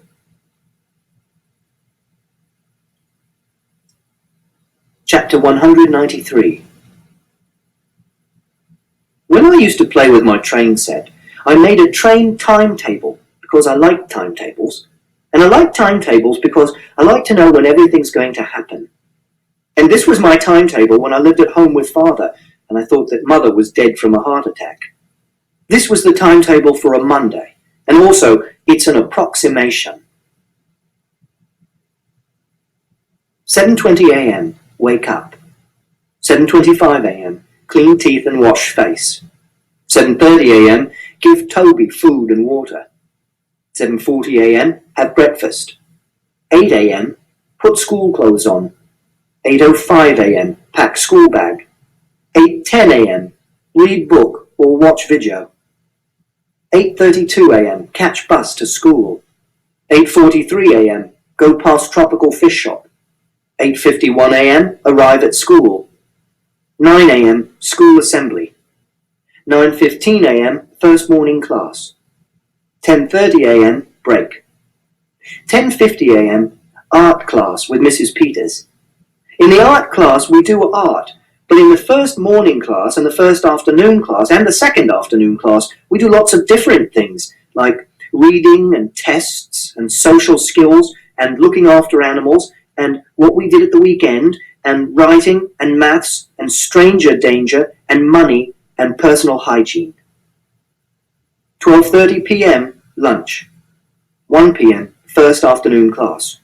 2:15 p.m. Second afternoon class. 3:30 p.m. Catch school bus home. 3:49 p.m. Get off school bus at home. 3:50 p.m. Have juice and snack. 3:55 p.m. Give Toby food and water. 4 p.m. Take Toby out of his cage. 4:18 p.m. Put Toby into his cage. 4:20 p.m. Watch television or a video. 5 p.m. Read a book. 6 p.m. Have tea. 6:30 p.m. Watch television or a video. 7 p.m. Do maths practice. 8 p.m. Have a bath. 8:15 p.m. Get changed into pajamas. 8:20 p.m. Play computer games. 9 p.m. Watch television or a video. 9:20 p.m. Have juice and a snack. 9:30 p.m. Go to bed. And at the weekend, I make up my own timetable, and I write it down on a piece of cardboard, and I put it up on the wall. And it says things like, feed Toby, or do maths, or go to the shop to buy sweets. And that's one of the other reasons why I don't like France, because when people are on holiday, they don't have a timetable, and I had to get Mother and Father to tell me every morning exactly what we were going to do that day to make me feel better. Because time is not like space. And when you put something down somewhere, like a protractor or a biscuit, you can have a map in your head to tell you where you've left it. But even if you don't have a map, it will still be there, because a map is a representation of things that actually exist, so you can find the protractor or biscuit again. And a timetable is a map of time, except that if you don't have a timetable, time's not there like the landing and the garden and the route to school, because time is only the relationship between the way different things change, like the earth going around the sun, and atoms vibrating and clocks ticking, and day and night and waking up and going to sleep. And it's like west or north-northeast, which won't exist when the earth stops existing and falls into the sun, because it's only a relationship between the North Pole and the South Pole and everywhere else, like Mogadishu and Sunderland and Canberra. And it isn't a fixed relationship, like the relationship between our house and Mrs. Shear's house, or like the relationship between 7 and 865, but it depends on how fast you're going relative to a specific point. And if you go off in a spaceship and you travel near the speed of light, You may come back and find that all your family is dead, and you're still young, and it'll be the future, but your clock will say that you've only been away for a few days or months. And because nothing can travel faster than the speed of light, this means that we can only know about a fraction of the things that go on in the universe. And this means that time is a mystery, and not even a thing. And no one has ever solved the puzzle of what time is exactly. And so, if you get lost in time, it's like being lost in a desert, except that you can't see the desert because it's not like time. Or you don't get lost in time. Chapter 197. There are lots of people on the train, and I didn't like that, because I don't like lots of people I don't know, and I hate it even more if I'm stuck in a room with lots of people I don't know. And a train is like a room, and you can't get out of it when it's moving. And it made me think of when I had to come home in the car from school one day, because the bus had broken down, and Mother came and picked me up. And Mrs. Peters asked Mother if she could take Jack and Polly home, because their mothers couldn't come and pick them up. And Mother said yes. But I started screaming in the car because there were too many people in it, and Jack and Polly weren't in my class, and Jack bangs his head on things and makes a noise like an animal. And I tried to get out of the car, but it was still going along, and I fell out onto the road, and I had to have stitches in my head, and they had to shave the hair off, and it took 3 months for it to grow back to the way it was before. So I stood very still in the train carriage and didn't move.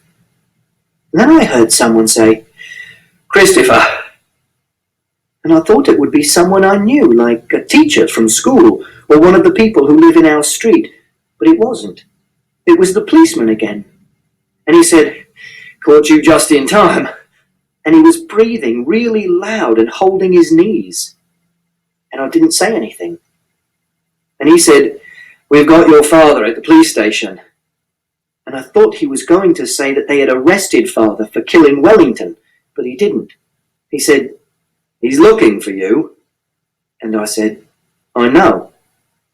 And he said, "So why are you going to London?" And I said, "Because I'm going to live with Mother." And he said, "Well, I think your father might have something to say about that." And then I thought that he was going to take me back to Father. And that was frightening, because he was a policeman, and policemen are meant to be good. So I started to run away, but he grabbed me and I screamed.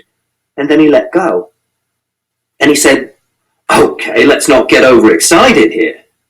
And then he said, "I'm going to take you back to the police station, and you and me and your dad can sit down and have a little chat about who's going where."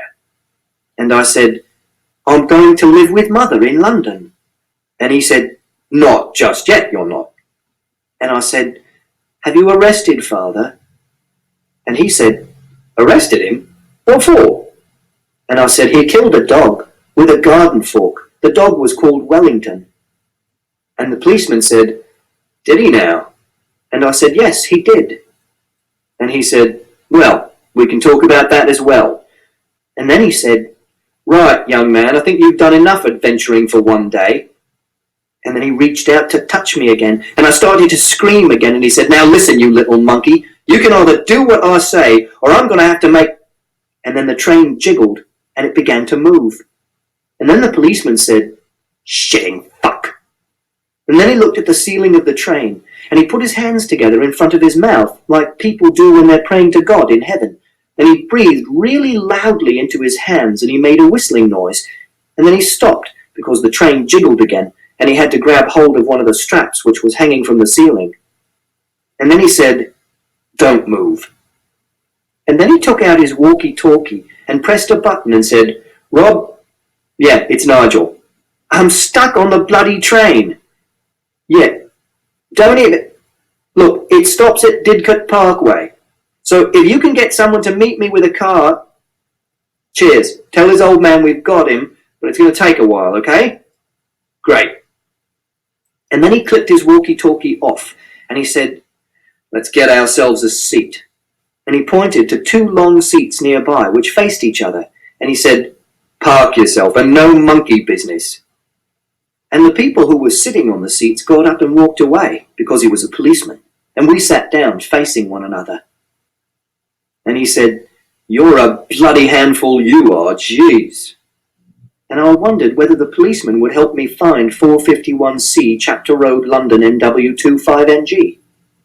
And I looked out of the window, and we were going past factories and scrapyards full of old cars, and there were 4 caravans in a muddy field with 2 dogs and some clothes hanging up to dry.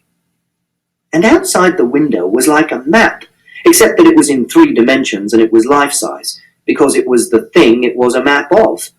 And there were so many things, it made my head hurt. So I closed my eyes, and then I opened them again, because it was like flying, but nearer to the ground. And I think flying is good. And then the countryside started, and there were fields and cows and horses, and a bridge and a farm and more houses, and lots of little roads with cars on.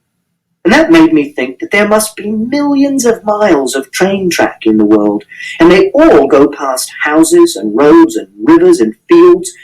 And that made me think how many people must be in the world, and they all have houses and roads to travel on, and cars and pets and clothes, and they all eat lunch and go to bed and have names. And this made my head hurt too, so I closed my eyes again and did counting and groaning. And when I opened my eyes, the policeman was reading a newspaper called The Sun, and on the front of the paper it said, £3 million Anderson's call girl shame. And it had a picture of a man and a picture of a lady in a bra underneath. And then I did some maths practice in my head, solving quadratic equations. And then I wanted to go for a wee, but I was on a train. And I didn't know how long it would take us to get to London, and I felt a panic starting, and I started to tap a rhythm on the glass with my knuckles to help me wait and not think about wanting to go for a wee. And I looked at my watch, and I waited for 17 minutes. But when I want to go for a wee, I have to go really quickly, which is why I like to be at home or at school. And I always go for a wee before I get on the bus, which is why I leaked a bit and wet my trousers. And the policeman looked across at me and said, "Oh, Christ, you've..." And then he put his newspaper down and said, "For God's sake, go to the bloody toilet, will you?"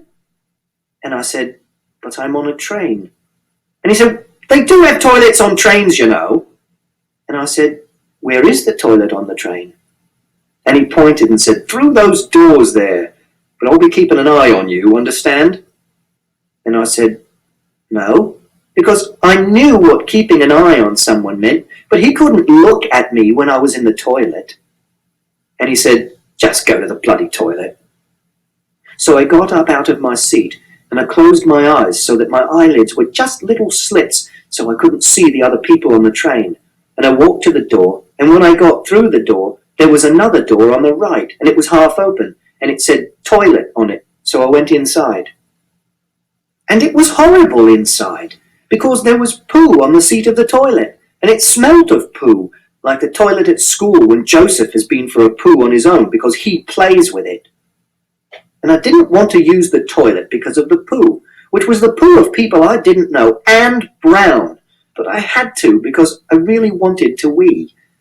So I closed my eyes and went for a wee, and the train wobbled and lots went on the seat and on the floor, but I wiped my penis with toilet paper and flushed the toilet. And then I tried to use the sink, but the tap didn't work, so I put spit on my hands and wiped them with a paper tissue and put it into the toilet. Then I went out of the toilet, and I saw that opposite the toilet there were 2 shelves with cases and a rucksack on them. And it made me think of the airing cupboard at home, and how I climb in there sometimes, and it makes me feel safe. So I climbed onto the middle shelf, and I pulled one of the cases across like a door so that I was shut in. And it was dark, and there was no one in there with me, and I couldn't hear people talking, so I felt much calmer, and it was nice. And I did some more quadratic equations, and I made some of the coefficients large so that they were hard to solve. And then the train started to slow down, and someone came and stood near the shelf and knocked on the door of the toilet, and it was the policeman, and he said, "Christopher! Christopher!" And then he opened the door of the toilet and said, "Bloody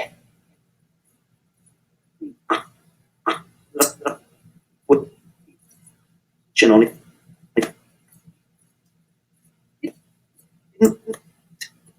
What the way it train. I wondered if it was luck. Moved because I didn't want the policeman to find me. And then a lady, bees and flowers made of wood, came and took the shelf over my head. Living anything. And then she said, I think someone's out there on the platform looking for you.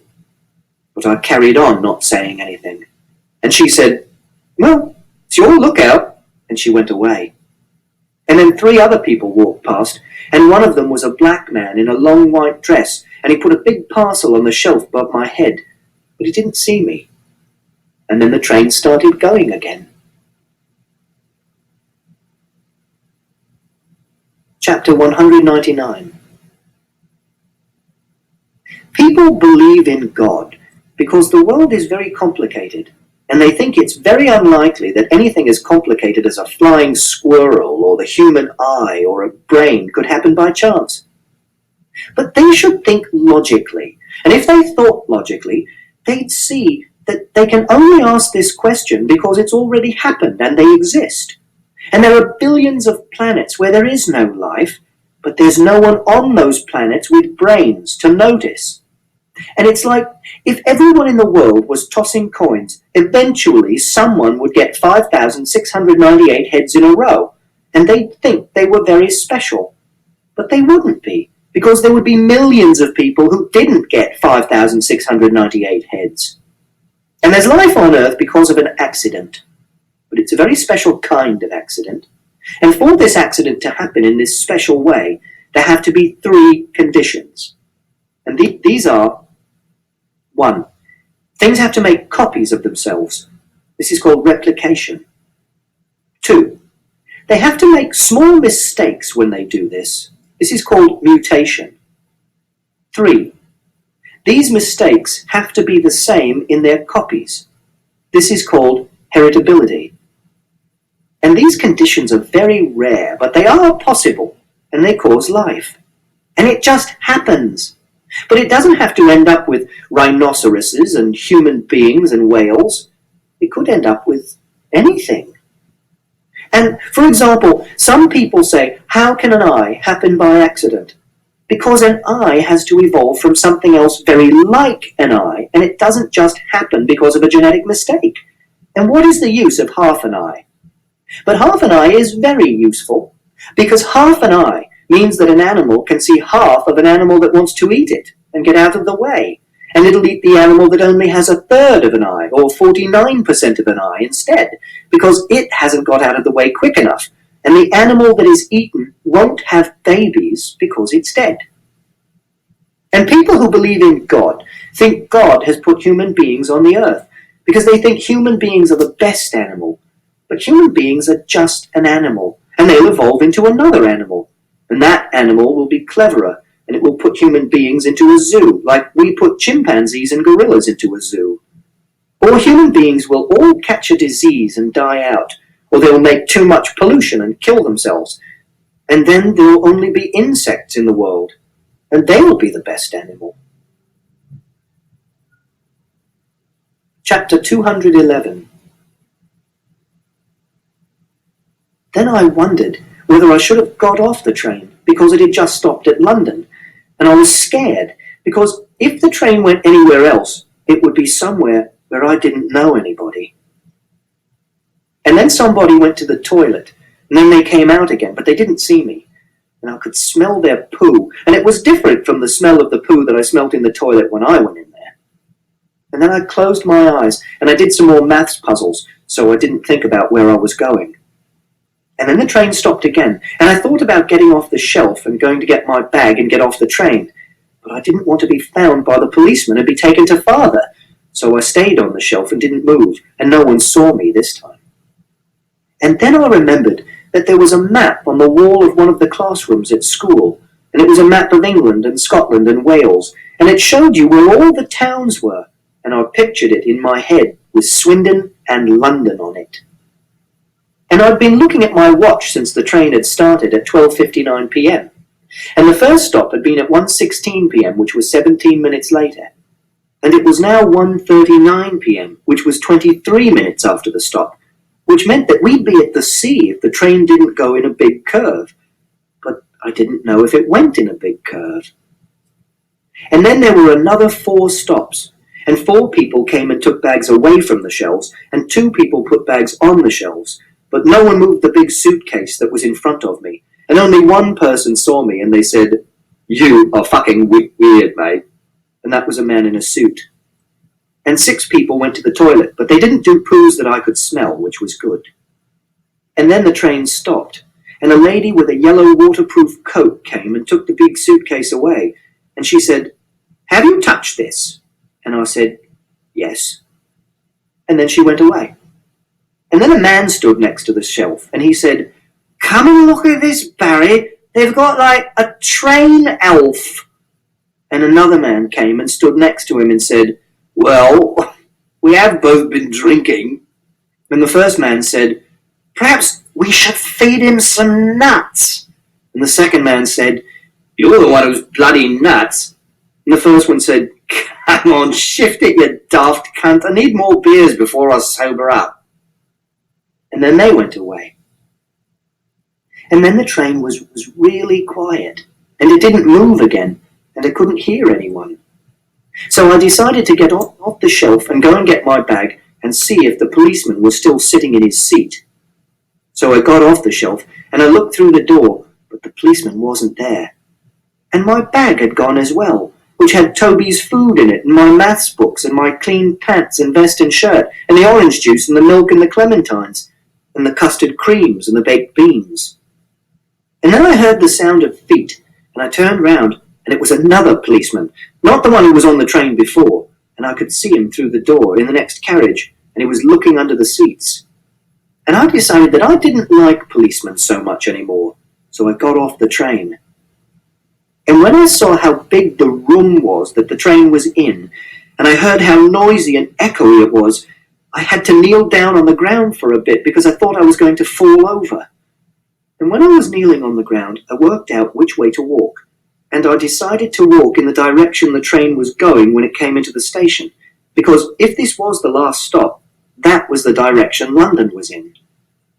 So I stood up, and I imagined that there was a big red line on the ground which ran parallel to the train to the gate at the far end, and I walked along it, and I said, left, right, again, like before. And when I got to the gate, a man said to me, "I think someone's looking for you, sonny." And I said, "Who's looking for me?" Because I thought it might be Mother, and the policeman in Swindon had phoned her up with the phone number I told him. But he said, "A policeman?" And I said, "I know." And he said, "Oh, right." And then he said, "You wait here then, and I'll go and tell them." And he walked back down the side of the train. So I carried on walking, and I could still feel the feeling like a balloon inside my chest, and it hurt, and I covered my ears with my hands, and I went and stood against the wall of a little shop which said, "Hotel and Theatre Reservations. Tell 0207 402 5164 in the middle of the big room." Then I took my hands away from my ears, and I groaned to block out the noise, and I looked round the big room at all the signs to see if this was London. And the signs said, "Sweet pastries, Heathrow Airport check-in here, Bagel Factory, Eat, Excellence and Taste, Wide D, Sushi, Station Link." But after a few seconds, they all got jumbled together, because there were too many, and my brain wasn't working properly, and this frightened me. So I closed my eyes again, and I counted slowly to 50, but without doing the cubes. And I stood there, and I opened my Swiss Army knife in my pocket to make me feel safe, and I held onto it tight. And then I made my hand into a little tube with my fingers, and I opened my eyes, and I looked through the tube so that I was only looking at one sign at a time, and after a long time, I saw a sign that said information, and it was above a window on a little shop. And a man came up to me, and he was wearing a blue jacket and blue trousers, and he had brown shoes, and he was carrying a book in his hand, and he said, "You look lost." So I took out my Swiss Army knife. And he said, "Whoa, whoa, whoa, whoa, whoa." And he held up both his hands with his fingers stretched out in a fan, like he wanted me to stretch my fingers out in a fan and touch his fingers because he wanted to say he loved me. But he did it with both hands, not one like father and mother, and I didn't know who he was. And then he walked away backwards. So I went to the shop that said information, and I could feel my heart beating very hard, and I could hear a noise like the sea in my ears. And when I got to the window, I said, "Is this London?" But there was no one behind the window. And then someone sat behind the window, and she was a lady, and she was black, and she had long fingernails which were painted pink. And I said, "Is this London?" And she said, "Sure is, honey." And I said, "Is this London?" And she said, "Indeed it is." And I said, "How do I get to 451C Chapter Road, London, NW25NG? And she said, "Where's that?" And I said, "It's 451C Chapter Road, London, NW25NG. And sometimes you can write it 451C Chapter Road, Willesden, London, NW25NG. And the lady said to me, "Take the tube to Willesden Junction, honey, or Willesden Green. Got to be near there somewhere." And I said, "What sort of tube?" And she said, "Are you for real?" And I didn't say anything. And she said, "Over there. See that big staircase with the escalators? See the sign says underground? Take the Bakerloo line to Willesden Junction, or the Jubilee to Willesden Green. You okay, honey?" And I looked where she was pointing, and there was a big staircase going down into the ground, and there was a big sign over the top of it that said underground. And I thought, I can do this, because I was doing really well, and I was in London, and I would find my mother. And I had to think to myself, the people are like cows in a field, and I just had to look in front of me all the time and make a red line along the floor in the picture of the big room in my head and follow it. And I walked across the big room to the escalators, and I kept hold of my Swiss Army knife in my pocket, and I held on to Toby in my other pocket to make sure he didn't escape. And the escalators was a staircase, but it was moving, and people stepped onto it, and it carried them down and up. And it made me laugh because I hadn't been on one before, and it was like something in a science fiction film about the future. But I didn't want to use it, so I went down the stairs instead. And then I was in a smaller room underground, and there were lots of people, and there were pillars which had blue lights in the ground around the bottom of them, and I liked these, but I didn't like the people. So I saw a photo booth, like the one I went into on 25th March 1994 to have my passport photo done. And I went into the photo booth because it was like a cupboard, and it felt safer, and I could look out through the curtain. And I did detecting by watching, and I saw that people were putting tickets into grey gates and walking through, and some of the people were buying tickets at big black machines on the wall. And I watched 47 people do this, and I memorised what to do. Then I imagined a red line on the floor, and I walked over to the wall where there was a poster which was a list of places to go, and it was alphabetical. And I saw Willesden Green, and it said £2.20. And then I went to one of the machines, and there was a little screen which said press ticket type. And I pressed the button that most people had pressed, which was adult single, and £2.20. And the screen said insert £2.20. And I put 3 £1 coins into the slot, and there was a clinking noise, and the screen said, take ticket and change. And there was a ticket in a little hole at the bottom of the machine, and a 50p coin and a 20p coin and a 10p coin. And I put the coins in my pocket, and I went up to one of the grey gates, and I put my ticket into the slot, and it sucked it in, and it came out on the other side of the gate. And someone said, get a move on. And I made the noise like a dog barking, and I walked forward, and the gate opened this time, and I took my ticket like other people did, And I liked the Grey Gate, because that was like something in a science fiction film about the future too. And then I had to work out which way to go. So I stood against a wall so people didn't touch me, and there was a sign for Bakerloo Line and District and Circle Line, but not one for Jubilee Line, like the lady had said. So I made a plan, and it was to go to Willesden Junction on the Bakerloo Line. And there was another sign for the Bakerloo Line, and I read all the words, and I found Willesden Junction, so I followed the arrow, and I went through the left-hand tunnel, and there was a fence down the middle of the tunnel, and the people were walking straight ahead on the left and coming the other way on the right, like on a road. So I walked along the left, and the tunnel curved left. Then there were more gates, and a sign that said Bakerloo Line, and it pointed down an escalator. So I had to go down the escalators, and I had to hold onto the rubber rail, but that moved too, so I didn't fall over. And people were standing close to me, and I wanted to hit them to make them go away, but I didn't hit them because of the caution. And then I was at the bottom of the escalators, and I had to jump off, and I tripped and bumped into someone, and they said, "Easy." And there were two ways to go, and one said northbound, and I went that way because Willesden was on the top half of the map, and the top is always north on maps.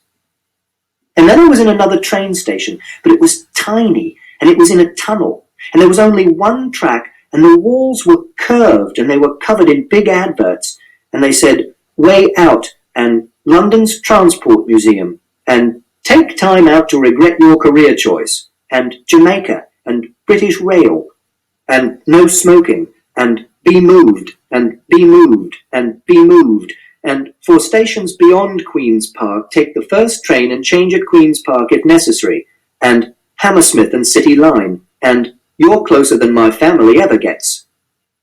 And there were lots of people standing in the little station, and it was underground, so there weren't any windows, and I didn't like that, so I found a seat, which was a bench, and I sat at the end of the bench. And then lots of people started coming into the little station, and someone sat down on the other end of the bench, and it was a lady who had a black briefcase and purple shoes and a brooch shaped like a parrot. And the people kept coming into the little station so that it was even more crowded than the big station. And then I couldn't see the walls anymore, and the back of someone's jacket touched my knee, and I felt sick, and I started groaning really loudly, and the lady on the bench stood up, and no one else sat down. And I felt like I felt when I had the flu, and I had to stay in bed all day, and all of me hurt, and I couldn't walk or eat or go to sleep or do maths.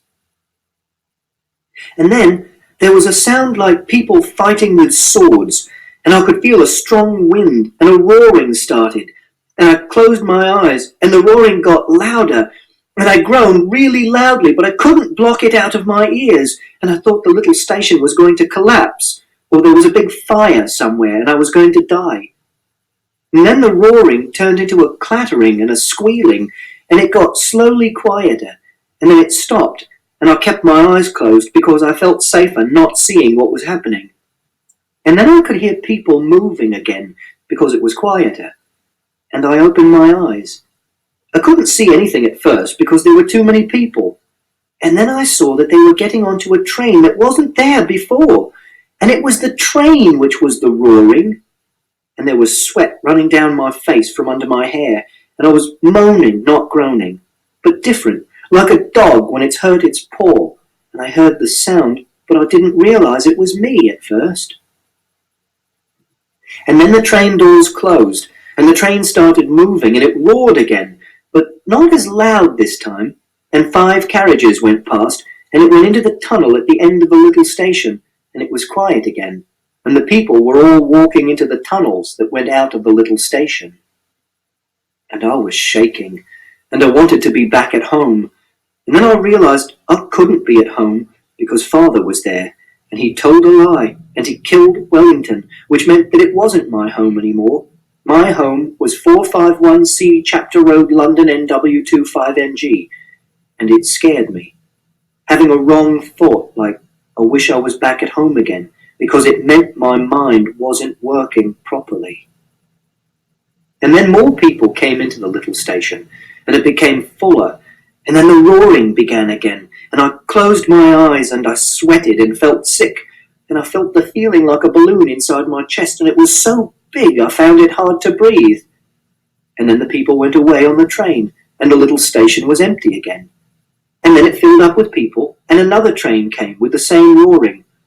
And it was exactly like having flu that time, because I wanted it to stop, like you can just pull the plug of a computer out of the wall if it crashes, because I wanted to go to sleep so that I wouldn't have to think, because the only thing I could think was how much it hurt, because there was no room for anything else in my head. But I couldn't go to sleep. And I just had to sit there, and there was nothing to do except to wait and to hurt. This ends Disc 4.